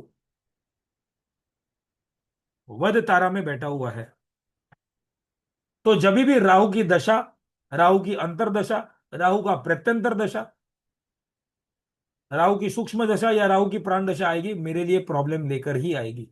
और बाय एनी चांस ये राहु अगर अष्टम भाव से रिलेट कर रहा है, अष्टम भाव में बैठा हुआ है, तो राहु की दशा, अंतरदशा, प्रत्यंतर, प्राण, सूक्ष्म, ये सब मेरे लिए इक्वली डेंजरस हो जाएगी। इस समय मृत्यु होने के चांसेस होंगे। प्लस स्पेसिफिक कोई डिग्रीज में आएगा, नक्षत्र में एंटर करेगा, उसके ऊपर कोई खराब प्लानेट देखता होगा तो सोने पे सुहागा, मैं तो आज परलोक, जसलोक से सीधा परलोक जाऊंगा ही जाऊं। तो वध तारा इतनी डेंजरस है। जन्म का कोई भी प्लानेट, या फिर इस तरह से ही बोलो, अगर आपको कोई जातक को कोई भी दशा को भी आप एनालाइज कर सकते हो, किसकी भी दशा चलती हो और वो प्लानेट अगर वध तारा में है, कितना भी बेनिफिक क्यों ना हो कुंडली में, प्रॉब्लम दे सकता है। जन्म का, अभी जन्म का नहीं, जिसकी भी दशा चल रही हो, वो संपत में हो, मित्र में हो या अति मित्र तारा में हो जन्म का, तो उसकी दशा मेरे लिए प्रॉफिटेबल दशा मानी जा सकती है। उतना नुकसान भले बाद में मेलेफिक क्यों ना हो, नुकसान ना करे। तो यू कैन ऑलवेज जज दी दशा, किसकी दशा चल रही है और वो जन्म के कौन से नक्षत्र में बैठा है, तो अकॉर्डिंगली अपना नवतारा चक्र बनाओ और बाद में देखो वो जिसकी दशा चल रही है क्या वो जन्म में है, जन्म न्यूट्रल ले लो, संपत में अच्छी बात है, पैसा का अच्छा लेन देन हो सकता है वो दशाओं में, प्रमोशन हो सकता है, विपद में ऑब्स्टेकल्स आ सकते हैं, शेम है ओके, पीसफुल माइंड रह सकता है, प्रत्यरि अगेन ऑब्स्टेकल्स आ सकते हैं, थोड़ा सा संभालना है, साधक सक्सेस मिल सकता है, वध वेरी डेंजरस, वध का दूसरा नाम निदान है, कॉन्स्पिरेसी से भी मृत्यु हो सकती है वध में। मैत्री, अति मैत्री, अति मैत्री वेरी गुड। तो अपना नवतारा चक्र बनाकर बाद में अपने जन्म के नक्षत्र यानी जन्म के प्लैनेट किस नक्षत्र में है उसको प्लॉट कर लो, तो आपको यह भी पता चलेगा जिसकी दशा चल रही है वो दशा भी ओवरऑल कैसी जा सकती है। यहाँ पे तो एग्जाम्पल मैंने लिया अश्विनी नक्षत्र का, अगर मान के चलो कोई जातक भरणी नक्षत्र में जन्मा है तो यहां से पहला नंबर आएगा, जन्म, संपत, विपत, क्षेम, प्रत्यरि, साधक, वध, मैत्री, और ये अति मैत्री हो जाएगा। क्लियर? सिंपल है, नवतारा चक्र बनाने के लिए आप यही ऑर्डर ध्यान में रखो, जो भी आपका जन्म का नक्षत्र है उसको यहां पर पहले लिख दो। यहां पर अगर आप देखोगे अश्विनी मगा मूल का लॉर्ड जो है, प्लानिट लॉर्ड केतु, भरणी पूर्व फाल्गुनी पूर्वाषाढ़ा वीनस, कृतिका उत्तरा फाल्गुनी उत्तराषाढ़ा सूर्य, रोहिणी हस्त श्रवण चंद्रमा, मृगशिरा चित्रा धनिष्ठा मंगल, आद्रा स्वाति सतभिषा राहु, पुनर्वसु विशाखा पूर्व भाद्रपद गुरु, पुष्य अनुराधा उत्तरा भाद्रपद सैटर्न, अश्लेषा ज्येष्ठा रेवती बुध। अब इनमें से कुछ नक्षत्र ओवरऑल अगर हम देखें, हम बोलते हैं गंडांत नक्षत्र, या नक्षत्र की शांति करनी पड़ती है। कोर्स में हम देखेंगे कौन कौन से ऐसे नक्षत्र हैं और क्यों शांति करनी पड़ती है। इनमें से कुछ ऐसे नक्षत्र हैं जो प्लैनेट्स के ऐसे भी हैं जो मेलिफिक प्लैनेट के हैं, लेकिन अगर आद्रा नक्षत्र, जिस भी दिन आद्रा नक्षत्र आता है, आप अपनी जो भी पूजा पाठ करते हो ना उसको थोड़ा सा और बढ़ा लो उस दिन। भगवान शिव शंकर की आराधना और जोर से कर लो। हो सकता है आपकी जो भी मनोकामना है वो पूरी हो जाए। राहु का नक्षत्र है तो क्या हुआ, यूटिलाइज हम कुछ और काम में कर सकते हैं। देखो, कुछ नक्षत्र में हम मांगलिक काम कर सकते हैं, कुछ नक्षत्र में मांगलिक काम नहीं कर सकते। मांगलिक यानी कि क्या, विवाह, गृह प्रवेश। कुछ नक्षत्र में धार्मिक काम कर सकते हो। धार्मिक काम क्या है, पूजा पाठ करना घर के अंदर, सत्यनारायण की कथा कर लो, क्यों नहीं। किसी भी प्रकार की पूजा, भगवान का कार्य कर रहे हो तो आप वैसे नक्षत्र को यूटिलाइज मुहूर्त में, इंडिविजुअल लेवल के मुहूर्त में भी कर सकते हो। आपने सभी लोग ने एक सुना होगा, एक योग, गुरु पुष्य अमृत योग, सुना है ना। इस दिन क्या खरीदते हैं, कोई चैट कॉलम पे फटाफट बता दो, इस दिन क्या खरीदते हैं। गुरु पुष्य अमृत योग के दिन क्या खरीदते हैं। गोल्ड। अमिता जी, फास्टेस्ट फिंगर फर्स्ट। अब कांता जी, यस यस, सोना। Good good. तो अब हम लोग क्यों बोलते हैं गुरु पुष्य अमृत योग। गुरु यानी कि गुरुवार, गुरुवार के दिन पुष्य नक्षत्र होना। अब देखो, पुष्य नक्षत्र तो किसका है, देखो यहाँ पे लॉर्ड कौन है पुष्य नक्षत्र का, सैटर्न। अगर ये पुष्य नक्षत्र गुरु का होता तो अभी भी लॉजिक समझ में आता, गुरुवार के दिन गुरु का ही नक्षत्र आ गया तो समझ में आ गया। लेकिन गुरुवार के दिन पुष्य नक्षत्र का आना, और गोल्ड, या फिर हम लोग क्यों गोल्ड बोलते हैं ऐसे ही, देखो एक मान्यता इस प्रकार है। गुरुवार जो रिप्रेजेंट करता है गुरु, जुपिटर को रिप्रेजेंट करता है गोल्ड। पुष्य नक्षत्र शनि का नक्षत्र, लॉन्ग टर्म बेनिफिट्स। एक मान्यता इस प्रकार से, इस दिन खरीदा हुआ सोना किसी भी प्रकार में बेचने की नौबत नहीं आती। अब ये तो हमने आज के डेट में बोल दिया, सोना सोना 1.25 लाख 1.5 लाख के ऊपर, 1.5 लाख की तरफ जा रहा है, 1.25 लाख ऊपर हो चुका। तो इस दिन लोग क्या खरीदते हैं, चने की दाल भी खरीदते हैं। खरीदते ना चने की दाल, या कुछ अनाज खरीदते, ताकि क्या चाहिए मुझे मेरे लाइफ में, एक एक नॉर्मल इंसान को, पैसे वाला हो या नॉन पैसे वाला हो, क्या चाहिए, 2 वक्त की रोटी, या फिर मेरे घर में धन धान्य बना रहे। जो भी गोल्ड खरीद रहा हूं वो गोल्ड बेचने की नौबत ना है, गोल्ड बना रहे। गोल्ड क्यों खरीदते हैं लोग, बुरे समय में काम आएगा, बच्चों की शादी में काम आएगा, इन्वेस्टमेंट के हिसाब से काम आएगा। सेम वे अनाज भी इसीलिए खरीदते हैं। कोविड जैसी परिस्थिति आ गई तो क्या होगा, मेरे घर में देखो पैसा नहीं होगा लेकिन अनाज भरा हुआ है, तो एटलीस्ट तभी भी 2 महीना मेरी सैलरी ना आ जाए, लेकिन अगर मेरे घर में पूरा अनाज भरा हुआ होगा तो एटलीस्ट 2 महीना में खा पाऊंगा या मेरे परिवार को खिला पाऊंगा। तो गुरुवार को पुष्य नक्षत्र के आने से जो भी आप काम भी करते हो, बस मैरिज नहीं, लेकिन जो भी आप काम करते हो उसमें आपको लॉन्ग टर्म बेनिफिट्स मिलता है। मैरिज इसलिए नहीं, क्योंकि पुष्य नक्षत्र को ब्रह्मा जी का श्राप मिला है, इसलिए मैरिज के लिए पुष्य नक्षत्र को अवॉइड करते हैं। सो नक्षत्र का इंपॉर्टेंस हर एक चीज में है। कोई भी ऐसा पहलू नहीं है जहां पर नक्षत्र का इंपॉर्टेंस ना हो। अब जो हम आने वाला जो हमारा कोर्स होने वाला है, थोड़ा उसके बारे में भी बात कर ले कि हम कोर्स में क्या क्या सीखने वाले हैं। तो पहला तो क्वेश्चन आएगा कि सर, हम आप कह रहे हो ज्योतिष, नक्षत्र ज्योतिष सिखाने वाले हो, तो नक्षत्र ज्योतिष के लिए क्या ज्योतिष का नॉलेज होना जरूरी है तो वेल एंड गुड, लेकिन अगर नहीं है तो डेफिनेटली हम बेसिक वैदिक एस्ट्रोलॉजी का जो बेसिक है, जो नक्षत्र ज्योतिष को समझने के लिए जितना बेसिक नॉलेज चाहिए वो यहाँ पे कवर करेंगे। प्लैनेट्स को समझेंगे, 12 प्लैनेट्स, 12 राशि, 12 भाव, दशा सिस्टम कैसे हैं, इंट्रोडक्शन ऑफ नक्षत्र ज्योतिष, यही प्लैनेट्स का एक्सोल्शन और डेबिलेशन जो बेसिक में भी आएगा और नक्षत्र में भी आएगा। 27 के 27 नक्षत्र को डिटेल में समझेंगे। हर एक नक्षत्र का अपना अपना क्लासिफिकेशन है, अंधलोचन, सुलोचन, मंदलोचन, जहां पे अपना अपना इंपॉर्टेंस हो जाता है। अगर कोई वस्तु खो गई है किसी नक्षत्र में वापस आएगी नहीं आएगी, तो क्लासिफिकेशन ऑफ नक्षत्र से आप देख सकते हो। हर एक नक्षत्र के अपने अपने प्लानेटरी लॉर्ड है, देवता है, तत्व है। इस नक्षत्र का उपयोग आप किसी मिसिंग पर्सन या मिसिंग चीजों के लिए, कोई कोई वस्तु के लिए आप उपयोग कैसे कर सकते हो। गंडन नक्षत्र, जिसको गंड मूल नक्षत्र बोलते हैं, वो क्या है और उसकी रेमेडी क्या होनी चाहिए, वो क्या इंपैक्ट करता है, वो देखेंगे। नक्षत्र तारा चक्र, उसमें नवतारा भी आ जाएगा। नक्षत्र से किसी जातक का हेल्थ भी देखेंगे। नक्षत्र की अपनी अपनी दिशा है, तत्व है। नक्षत्र के द्वारा बॉडी पार्ट्स भी, जैसे हम लोग बोलते हैं कि राशि बॉडी पार्ट रिजेंबल करती है। किसी का शोल्डर पेन करता है तो सीधा जेमिनाई मिथुन राशि पे चले जाओ, कोई पाप ग्रह गोचर कर रहा है या पाप ग्रह जन्म का बेटा है जिसकी दशा है। तो हर एक राशि जैसे बॉडी को रूल करती है, काल पुरुष की जो हम लोग राशि बना लेते हैं, सेम गोज विद नक्षत्र ऑल्सो। हर एक नक्षत्र हर एक बॉडी पार्ट को रिसेंबल करता है। नक्षत्र और उसके चरण क्या इंपॉर्टेंस देता है वो भी हम देखेंगे। फिर बाद में सूर्य कलानल चक्र, चंद्र कलानल चक्र, संक्रांति चक्र, नवतारा चक्र। कांता जी आपने ही शायद पूछा था या मीता जी ने पूछा था, मैरिज एंड डिवोर्स, मैरिजेस कैसे देखेंगे नक्षत्र से, मैरिज एंड डिवोर्स वाली चीजें देखेंगे। फाइनेंस, जॉब लगेगी नहीं लगेगी, कैरियर कैसे होगा, ये भी हम देखेंगे नक्षत्र।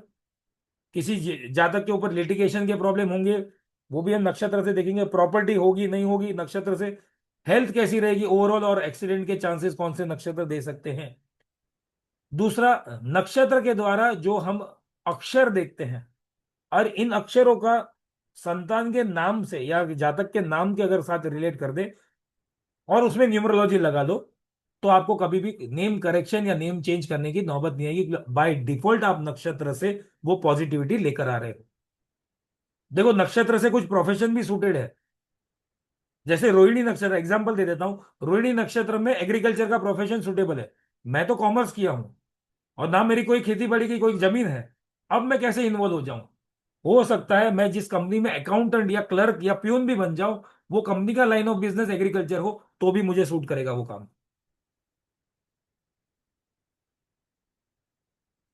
ऑक्यूपेशन बेस्ड ऑन नक्षत्र, दो व्यक्ति के बीच में मैरिज कंपेटिबिलिटी नक्षत्र द्वारा होगी नहीं होगी, ये भी हम देखेंगे। केस स्टडीज, बहुत स्ट्रिंजेंट केस स्टडीज इस बार हम देखने वाले हैं। नक्षत्र और मुहूर्त के संस्कार, नक्षत्र हर एक जातक के जन्म में हुए जन्म के नक्षत्र, प्लस तीन प्रकार के नक्षत्र हम डेफिनेटली जातक को इंपैक्ट कर सकते हैं। एक चंद्रमा का नक्षत्र, ठीक है, वो मेरा जन्म नक्षत्र हुआ। कुंडली में हम फर्स्ट हाउस को इंपॉर्टेंस देते हैं, जिसको हम लग्न बोलते हैं, एसेंडेंट बोलते हैं। वो एसेंडेंट जिस राशि का है और एसेंडेंट जिस डिग्री का है, तो एसेंडेंट कौन से नक्षत्र में आ रहा है वो भी इंपॉर्टेंट है, वो भी देखेंगे। सूर्य कौन से नक्षत्र में है वो भी देखेंगे, और चंद्र कौन से नक्षत्र में ये भी देखेंगे।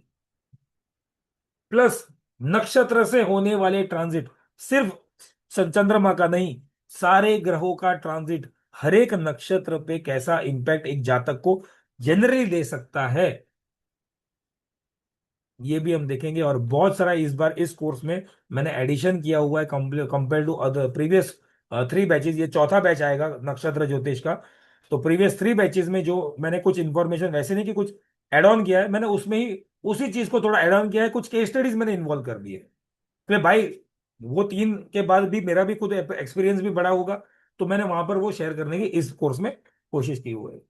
तो नथिंग मेजर चेंजेस, बस ये कुछ टॉपिक्स को मैंने यहाँ पर एड ऑन किए हैं, कुछ केस स्टडीज मैंने यहाँ पर एड ऑन किए हैं जो हम आगे जाके कोर्स में देखेंगे। अब हमारा जो कोर्स है वो होगा कैसे। So those who know divine grace का कोर्सेज कैसे होते हैं, तो उनके लिए तो ये रिवीजन हो जाएगा। जिनको पता नहीं, जिनके पहला बार कोई अनुभव है डिवाइन ग्रेस के प्लेटफॉर्म पे, तो ये जो भी क्लासेस हमारे जो होंगे वो जूम पे लाइव होंगे। आपको नोट्स दिए जाएंगे।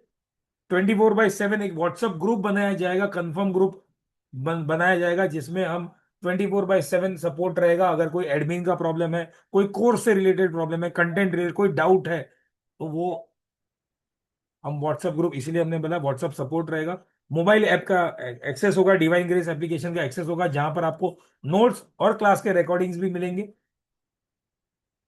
आफ्टर कंप्लीटिंग द कोर्स आपको जो सर्टिफिकेट मिलेंगे वो आईएसओ सर्टिफाइड कोर्सेज होंगे, सर्टिफाइड होंगे। बिकॉज जो हमारा इंस्टीट्यूट है द डिवाइन ग्रेस वो आईएसओ सर्टिफाइड इंस्टीट्यूट है, प्लस यहाँ पे मैं बता दूं, जो मैंने वैदिक एस्ट्रोलॉजी में इंप्लीमेंट करना शुरू कर दिया, ये यहाँ पर भी बाकी सारे कोर्सेज में मैंने शुरू कर दिया, यहाँ पर भी इंप्लीमेंट करूंगा। कुछ छोटे मोटे असाइनमेंट्स होंगे, मार्क्स सिस्टम नहीं है, डरो मत, मार्क्स सिस्टम नहीं है, बट असाइनमेंट्स होंगे। बिकॉज आप अपना समय, आप अपना पैसा इन्वेस्ट कर रहे हो। द इंटेंशन, अवर इंटेंशन, हमें, हमारा इंटेंशन सिर्फ इतना नहीं कि पार्टिसिपेंट ज्यादा है और पैसा ज्यादा मिले, as an faculty also, as an platform also. हमारा जेन्युइन इंटेंशन है कि जो भी पार्टिसिपेंट हमारे कोर्स कर रहे हैं वो आगे जाके प्रोफेशनली उसको एम्प्लॉय करे, प्रोफेशनली प्रैक्टिस करे।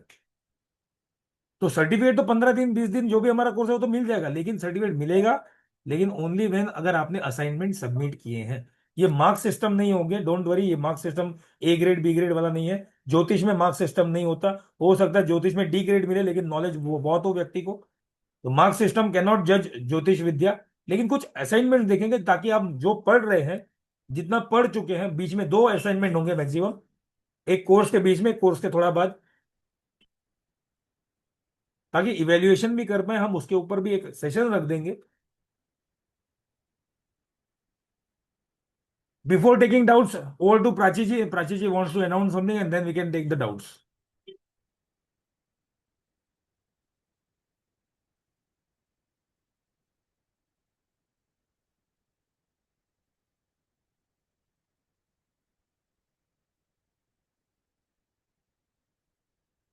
प्राची जी आप हो?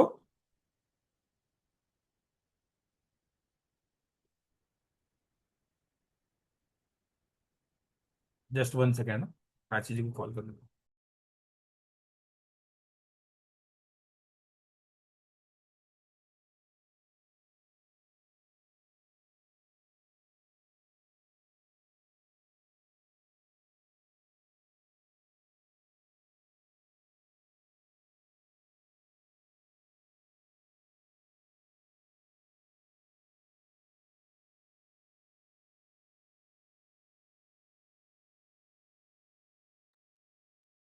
तो in the meantime Prachi ji comes, मैं आपको बता दूं, प्राची जी है शायद, अनम्यूट नहीं हो पा रहे। सो ये जो हमारा कोर्स है वो 5 जनवरी से स्टार्ट होगा। मंडे वेनेसडे एंड फ्राइडे ये रहेगा शाम को 5 बजे। बाय एनी चांस अगर आप कोई क्लास मिस कर देते हो तो आपको उसकी रिकॉर्डिंग्स भी मिलेगी।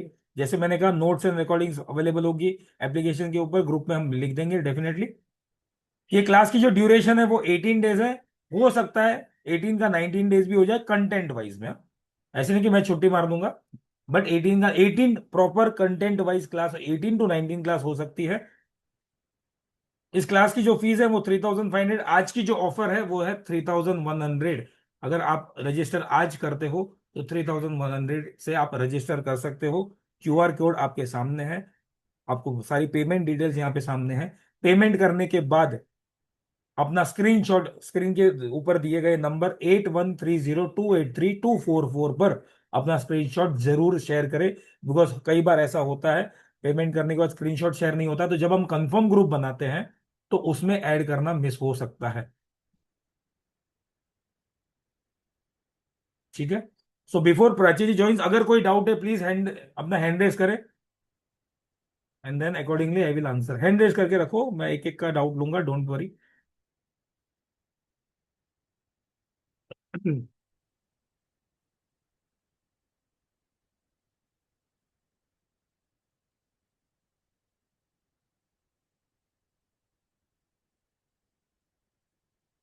अनिल जी, मैं मुंबई से हूँ। जी कांता जी, अपना सवाल की पूछिए प्लीज। हेलो। जी हाँ जी मैम। सर, नमस्ते। नमस्ते मैम। सर मेरे को एक बात पूछनी थी कि जैसे अब शादी तो सर पहले हो गई, जैसे हाँ। उस समय पंडित ने क्या मिलाया, क्या देखा क्या नहीं देखा, राइट। पर अब जैसे अगर इतने सालों के बाद भी अगर जैसे नहीं बन रही है, तो सर हाँ। अब उसका उपाय क्या है? उसका उपाय नक्षत्र से कैसे निकलेगा, क्या निकलेगा कि आगे का देखो, जो लाइफ है वो स्मूथ हो सके? देखो, दो चीज है। जो आप कह रहे हो कि जैसे मैरिज तो हो गई लेकिन मैरिज लाइफ में कोई प्रॉब्लम है, हाँ। तो आपके जन्म का नक्षत्र कुछ इम्पैक्ट कर सकता होगा, या फिर जो आपके कुंडली का 7th हाउस है ये जातक के, नॉट ओनली आपके, कि जातक के, जैसे जातक के जीवन में कोई मैरिज लाइफ का प्रॉब्लम है तो जन्म का नक्षत्र, तीन चीज इंपॉर्टेंट हो जाएगी उस समय में।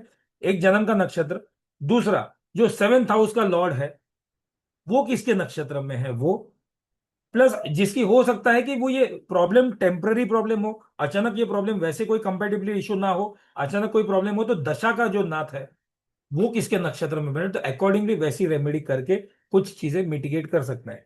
जैसे मैंने कोर्स कंटेंट में बताया, मैरिज एंड डिवोर्स दोनों के सिचुएशन देख सकते हैं। नॉट ओनली मैरिज, मैरिज होने के बाद डिवोर्स होता है तो वैसे सिचुएशन भी देख सकते हैं। मैरिज हो गई और डिवोर्स, एकदम ही ज्यादा ही परेशानी है तो नक्षत्र द्वारा शांति डेफिनेटली की जा सकती है। नक्षत्र के द्वारा पैसिफिकेशन बहुत स्ट्रांगली लंबे समय तक रिजल्ट देता है।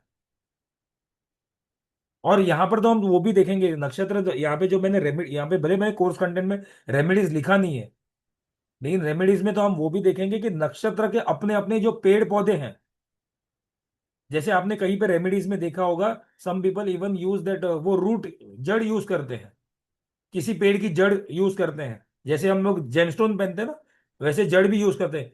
तो किसी नक्षत्र के जो पेड़ हैं या पौधे हैं ना, उसको पानी देना या उसके नीचे बैठ के कोई मंत्र जाप करना या उसकी जड़ रखना, ये भी एक प्रकार की रेमेडी है। तो डेफिनेटली वो रेमेडी द्वारा हम देख सकते हैं। सो मैरिज लाइफ में कोई प्रॉब्लम है, डेफिनेटली नक्षत्र को देख कर, जानकर, वो कैसा नक्षत्र है, अगर वो नक्षत्र हमारी कौन सी तारा में आ रहा है वो भी देखो एक बार। अगर वो विपत्त में आ रहा है तो ऑब्स्टेकल्स आ रहे हैं, वध में आ रहे हैं तो हो सकता है वो मैरिज तोड़ के रहे या मैरिज टूटने जैसे मृत्यु या मृत्यु तुल्य कष्ट, वैसा कष्ट, तो वो भी एक बार डेफिनेटली देखिए। And then remedy can be done for that particular नक्षत्र। तो नक्षत्र की रेमेडीज भी हम देखेंगे।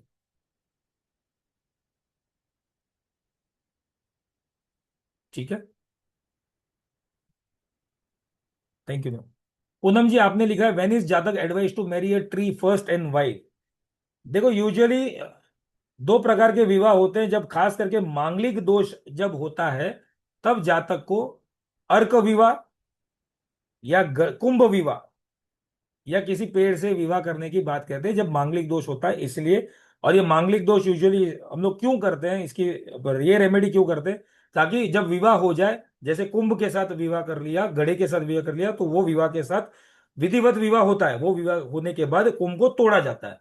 तो क्या माना गया कि शादी जो हुई वो टूटी और उसके बाद जिस व्यक्ति से शादी होनी थी उसके साथ शादी किया जाता है, इसलिए ये रेमेडी यूजुअली किया जाता है। खास करके जातक को ये रेमेडी मांगलिक योग में ज्यादा रेकमेंड किया जाता है। जो आप नक्षत्र द्वारा अगर कुछ एंगल से पूछ रहे हो तो वहां पर कोई अर्क विवाह, वैसा अर्क से या शादी के पेड़ से शादी नहीं, कुछ नक्षत्र में जन्मे हुए जातक की नक्षत्र शांति भी करनी पड़ती है। जैसे गंडान नक्षत्र हो गए, अश्विनी मूल मघा वाले नक्षत्र हो गए, तो वैसे नक्षत्र की शांति भी करनी पड़ती है। जी अनिल जी अपना सवाल पूछे प्लीज।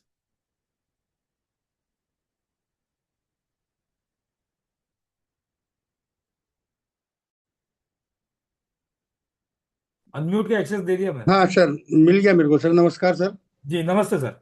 हाँ सर, वैसे मैंने ना पीछे एक दो जैसे देखा था कि भाई जो जिस नक्षत्र में पैदा होता है हाँ उसका जो 27th यानी कि उसके पिछले वाला नक्षत्र जो होता है हाँ। वो अति मित्र होता है, जी तो वो उसके साथ फायदेमंद रहता है। जी। अब मेरा सतभिषा नक्षत्र है राहु का, हाँ उसके पीछे वाला नक्षत्र धनिष्ठा हो गया सर। हाँ ठीक है। तो धनिष्ठा नक्षत्र मैं समझता हूँ मेरे लिए अति मित्र हो गया।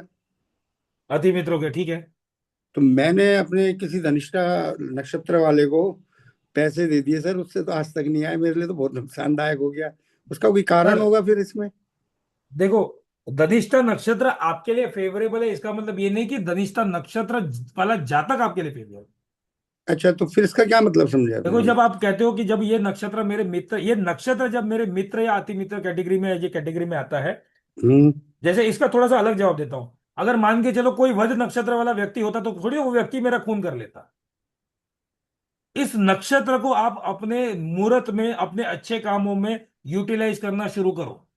ऐसा नहीं कि धनिष्ठा नक्षत्र आपका कोई मित्र या कोई व्यक्ति जिसका धनिष्ठा नक्षत्र था उसको आप उसकी मदद से कुछ करो, नहीं। ये मेरे को तो नक्षत्र, ऐसे ही लग रहा। ये नक्षत्र आपके लिए फ्रेंडली है। फ्रेंड का नक्षत्र होना नॉट नेसेसरी। ये नक्षत्र आपके लिए फ्रेंडली है। ये नक्षत्र के दिन आप कुछ अच्छा कार्य कर सकते हो। ये नक्षत्र के दिन अगर आप, अच्छा एक ऑब्जर्वेशन और कर लो, जब भी धनिष्ठा नक्षत्र आ रहा है तो उस दिन क्या आपको मिल रहा है। दूसरा, आपके जन्म का कोई मेलेफिक प्लैनेट धनिष्ठा नक्षत्र में बैठा है क्या? अब ये तो सब कुंडली का हाँ, ये एनालाइज कुंडली में करना देखना पड़ेगा। पड़ेगा, राइट। बट ये नहीं है कि अति मित्र हो गया तो मित्र का कोई अगर नक्षत्र धनिष्ठा वाला हो गया तो आपको फायदा करेगा, नो। आपको अगर ये पैसा देना होता ना तो संपत्ति में देना चाहिए था। पैसों की कोई भी लेन और देन संपत्ति में कर दे तो पैसा वापिस आ जाता। सर उस टाइम तो कोई समझ ही नहीं थी ना ठीक जब है, दिए हाँ थे। ठीक है। अब आपको एक रेमेडी दे देता हूँ। हाँ अब जी। आपने ये पूछा है, गंभीर सवाल भी है, तो एक रेमेडी दे देता हूँ। अब आप क्या करो, धनिष्ठा नक्षत्र जब भी आएगा, हाँ जी। पंचांग में थोड़ा सा ध्यान देखना, जब भी धनिष्ठा नक्षत्र आए, स्पेसिफिकली धनिष्ठा नक्षत्र, उस दिन क्या करना, अगर आपके घर के आसपास कोई हनुमान जी का मंदिर है, हाँ जी। ठीक है, तो हनुमान जी के मंदिर में जाकर हनुमान जी को जो मीठा पान चढ़ाते हैं ना, हाँ जी। वो चढ़ा देना और अपनी मनोकामना बोल देना। बाय चांस इससे धनिष्ठा ऑडियो नक्षत्र आ जाए और ट्यूसडे को आ जाए तो फिर ये करना ही करना। ठीक है। ठीक है। अच्छा सर, वो अभी आप एक पेड़ वनस्पति का बता रहे थे ना नक्षत्र के अकॉर्डिंग, नक्षत्र के अकॉर्डिंग पेड़, हाँ। है ना, ट्री वगैरह भी होते हैं, इनकी यस वनस्पति यस होती यस। है। जैसे मेरा शतभिषा नक्षत्र है सर, हाँ, उसका वनस्पति कदम वृक्ष होता है, राइट, हाँ। वो मैंने लगवा दिया। लगवाना कहाँ, घर के एकदम अंदर लगवा दिया है क्या? नहीं नहीं, मैंने तो एक मंदिर है उसके हाँ, बाहर, बस बस वो ठीक है गैलरी वो। बाहर जो पैसेज होता है वहां लगवाया है। हाँ ठीक है, तो वो आपके, वो रेमेडी अच्छा है वो आपके लिए। नहीं, तो आपका उसमें जन्म जैसे का जन्म, नक्षत्र, सर वो जन्म नक्षत्र हो गया ना, मेरे को जब पता हाँ नहीं था। जन्म का ही नक्षत्र है। अब तो इसमें तो ये भी हो सकता है कोई अगर पाप ग्रह आपके किसी नक्षत्र में बैठा हो, जिसकी दशा चल रही है, वो कोई खराब नक्षत्र जा रहा हो, तो वैसा इम्पैक्ट करता हो, तो उसकी भी रेमेडी आप कर सकते हो पेड़ द्वारा। नहीं, वैसे तो मैं शतभिषा नक्षत्र का जो कदम वृक्ष है उसमें डेली ही जल देता हूँ। ठीक है, अच्छी बात है फिर। जन्म का नक्षत्र तो देखो मेरे लिए वो तो लाइफ टाइम रहने वाला है। बाकी नक्षत्र की रेमेडी, मुझे कुछ प्रॉब्लम अगर आ रहे हैं तो वैसे जो प्लानिट प्रॉब्लम दे रहा है, वो जन्म का अथवा गोचर का जिस नक्षत्र में है, उसका मेरे को रेमेडी करना हो। वो तो अभी सीखेंगे आपसे तो पता लगेगा ना, अभी उसकी यस नॉलेज तो है यस नहीं यस, अपने को। वो तो पूरा कोर्स में पूरा डिटेल में जब जाएंगे ना, तो जी वहां पर जी जी। डेफिनेटली पता चलेगा। ठीक है sir, okay, thank you very much sir. Thank you sir. Sunita ji, आपने हैंड रेस किया था, फिर शायद हैंड रेस निकाल दिया। कोई सवाल है तो प्लीज पूछे, otherwise we'll go to Prachi जी।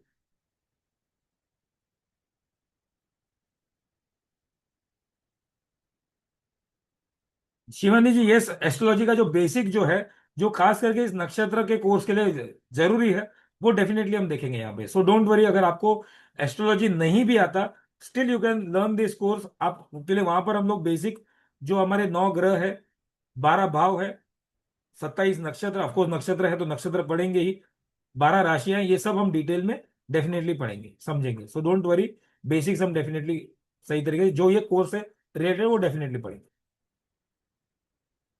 जी सागर जी, अपना सवाल पूछे।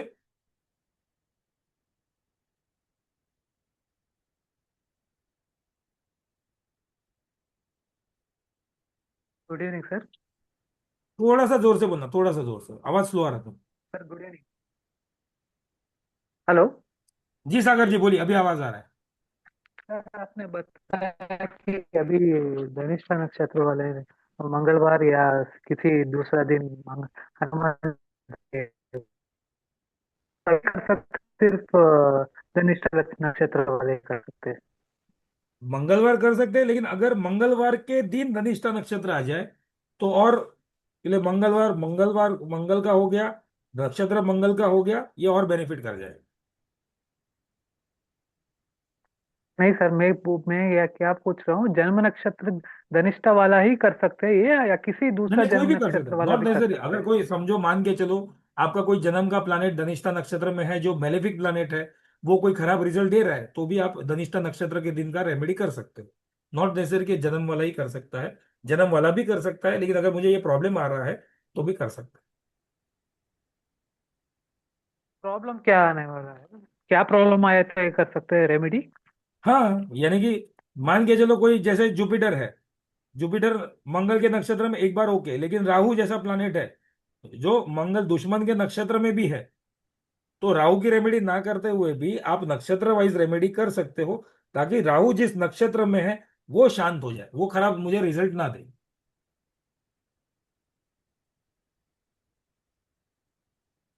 नहीं सर, वो किसके लिए रेमेडी सर, को कौन सा प्रॉब्लम के लिए remedy है? ये तो हनुमान प्लैनेट, टेम्पल में राहु राहु जाके क्या दे सकता है पान सडन। चढ़ाना, कौन सा? तो हाँ, तो वही है ना कि प्रॉब्लम तो बहुत कुछ आ सकता है। जुपिटर से फाइनेंस का प्रॉब्लम आ सकता है, राहु से हेल्थ का प्रॉब्लम आ सकता है, मंगल से हेल्थ का प्रॉब्लम आ सकता है, जी, धनिष्ठा में तो होकर भी। धनिष्ठा नक्षत्र में हाँ, जिस नक्षत्र में होगा तो प्रॉब्लम आ सकता है ना, राहु मेलेफिक प्लैनेट है। तो जो भी, हम तो क्लास में ये भी देखेंगे हर एक नक्षत्र कौन कौन सी डिजीज को भी इन्फ्लुएंस कर सकता है। तो अगर कोई मेलेफिक प्लैनेट होगा तो वो बीमारी भी मुझे होने की चांस, संभावना और बढ़ जाएगी करके। ठीक है सर, ठीक है, thank you. Thank you sir. Sunita ji, आपका हैंड रेस था, पहले कुछ बोलना चाहते थे आप?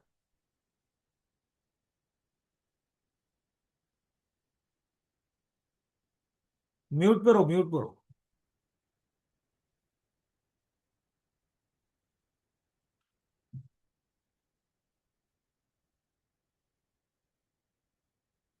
मैंने एक्सेस दे दिया अनम्यूट का।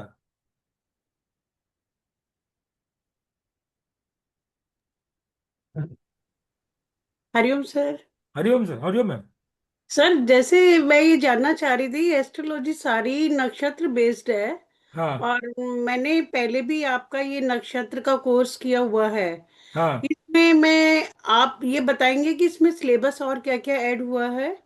सिलेबस सेम है, कुछ केस स्टडीज और कुछ पॉइंट ऑफ व्यू वहां पे चेंजेस कर दिए मैंने। सिलेबस सेम है, कोई भी मेजर टॉपिक कोई चेंजेस या एड ऑन नहीं किया है।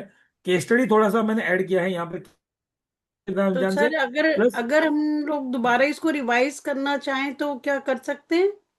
यस, कर सकते हैं। प्राची जी इसका आंसर अच्छे से दे सकते हैं, प्राची जी हैं यहाँ पर। Prachi ji, can you give the answer in the, आप पार्टिसिपेंट को कुछ बोलना भी चाहेंगे तो प्लीज। प्राची जी।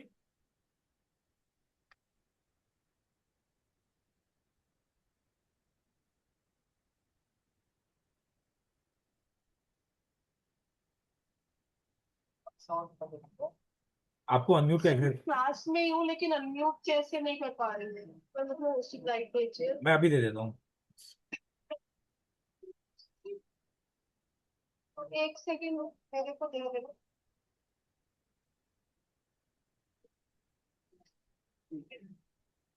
दे दिया, मैंने दे दिया। यस, मेरी आवाज आ रही है? आवाज आ रही है? ये समझ आ रही है, आवाज आ रही है। जी। हाँ जी सर। सो जैसे कि सर ने आप सभी को बताया, हमारा 5 जनवरी से कोर्स शुरू होगा, मंडे वेडनेसडे फ्राइडे। हफ्ते में 3 दिन क्लास रहेंगी, टोटल 18 क्लासेस यहाँ पे होने वाली है। ठीक है, तो 6 हफ्ते तक हमारा ये कोर्स चलेगा। शाम को 5 बजे क्लास रहेगी।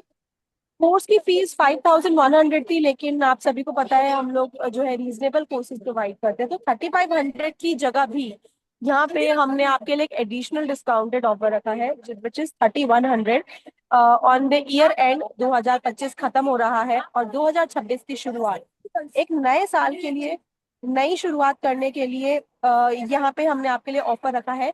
So start this 2026, a new year, a new you, with new courses, new learning, and make this year more better than 2025.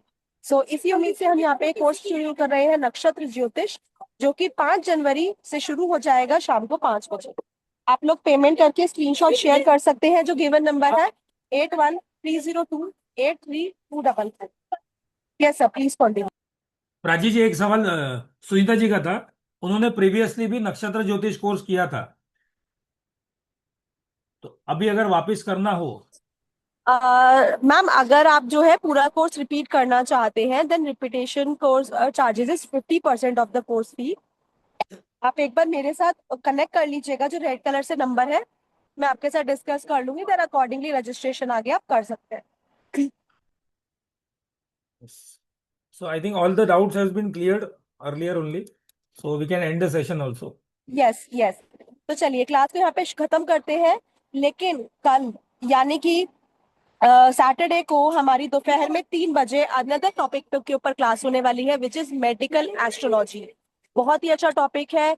कैसे आप अपने कुंडली से अपने डिजीजेस, बीमारियां, इन सब के बारे में जान सकते हैं, इसके बारे में विस्तार से जानेंगे क्षितिज सर के साथ। सो कल 3 बजे सेम जूम लिंक पे क्लिक करके जरूर ज्वाइन कीजिएगा, और मेडिकल एस्ट्रोलॉजी के बारे में हम वहां पे और भी चीजें जानने की कोशिश करेंगे। So thank you so much everybody for joining in. Thank you sir. See you all thank you, tomorrow at 3 PM with same Zoom link. Thank you. Hariom to all, please take care, thank you very much.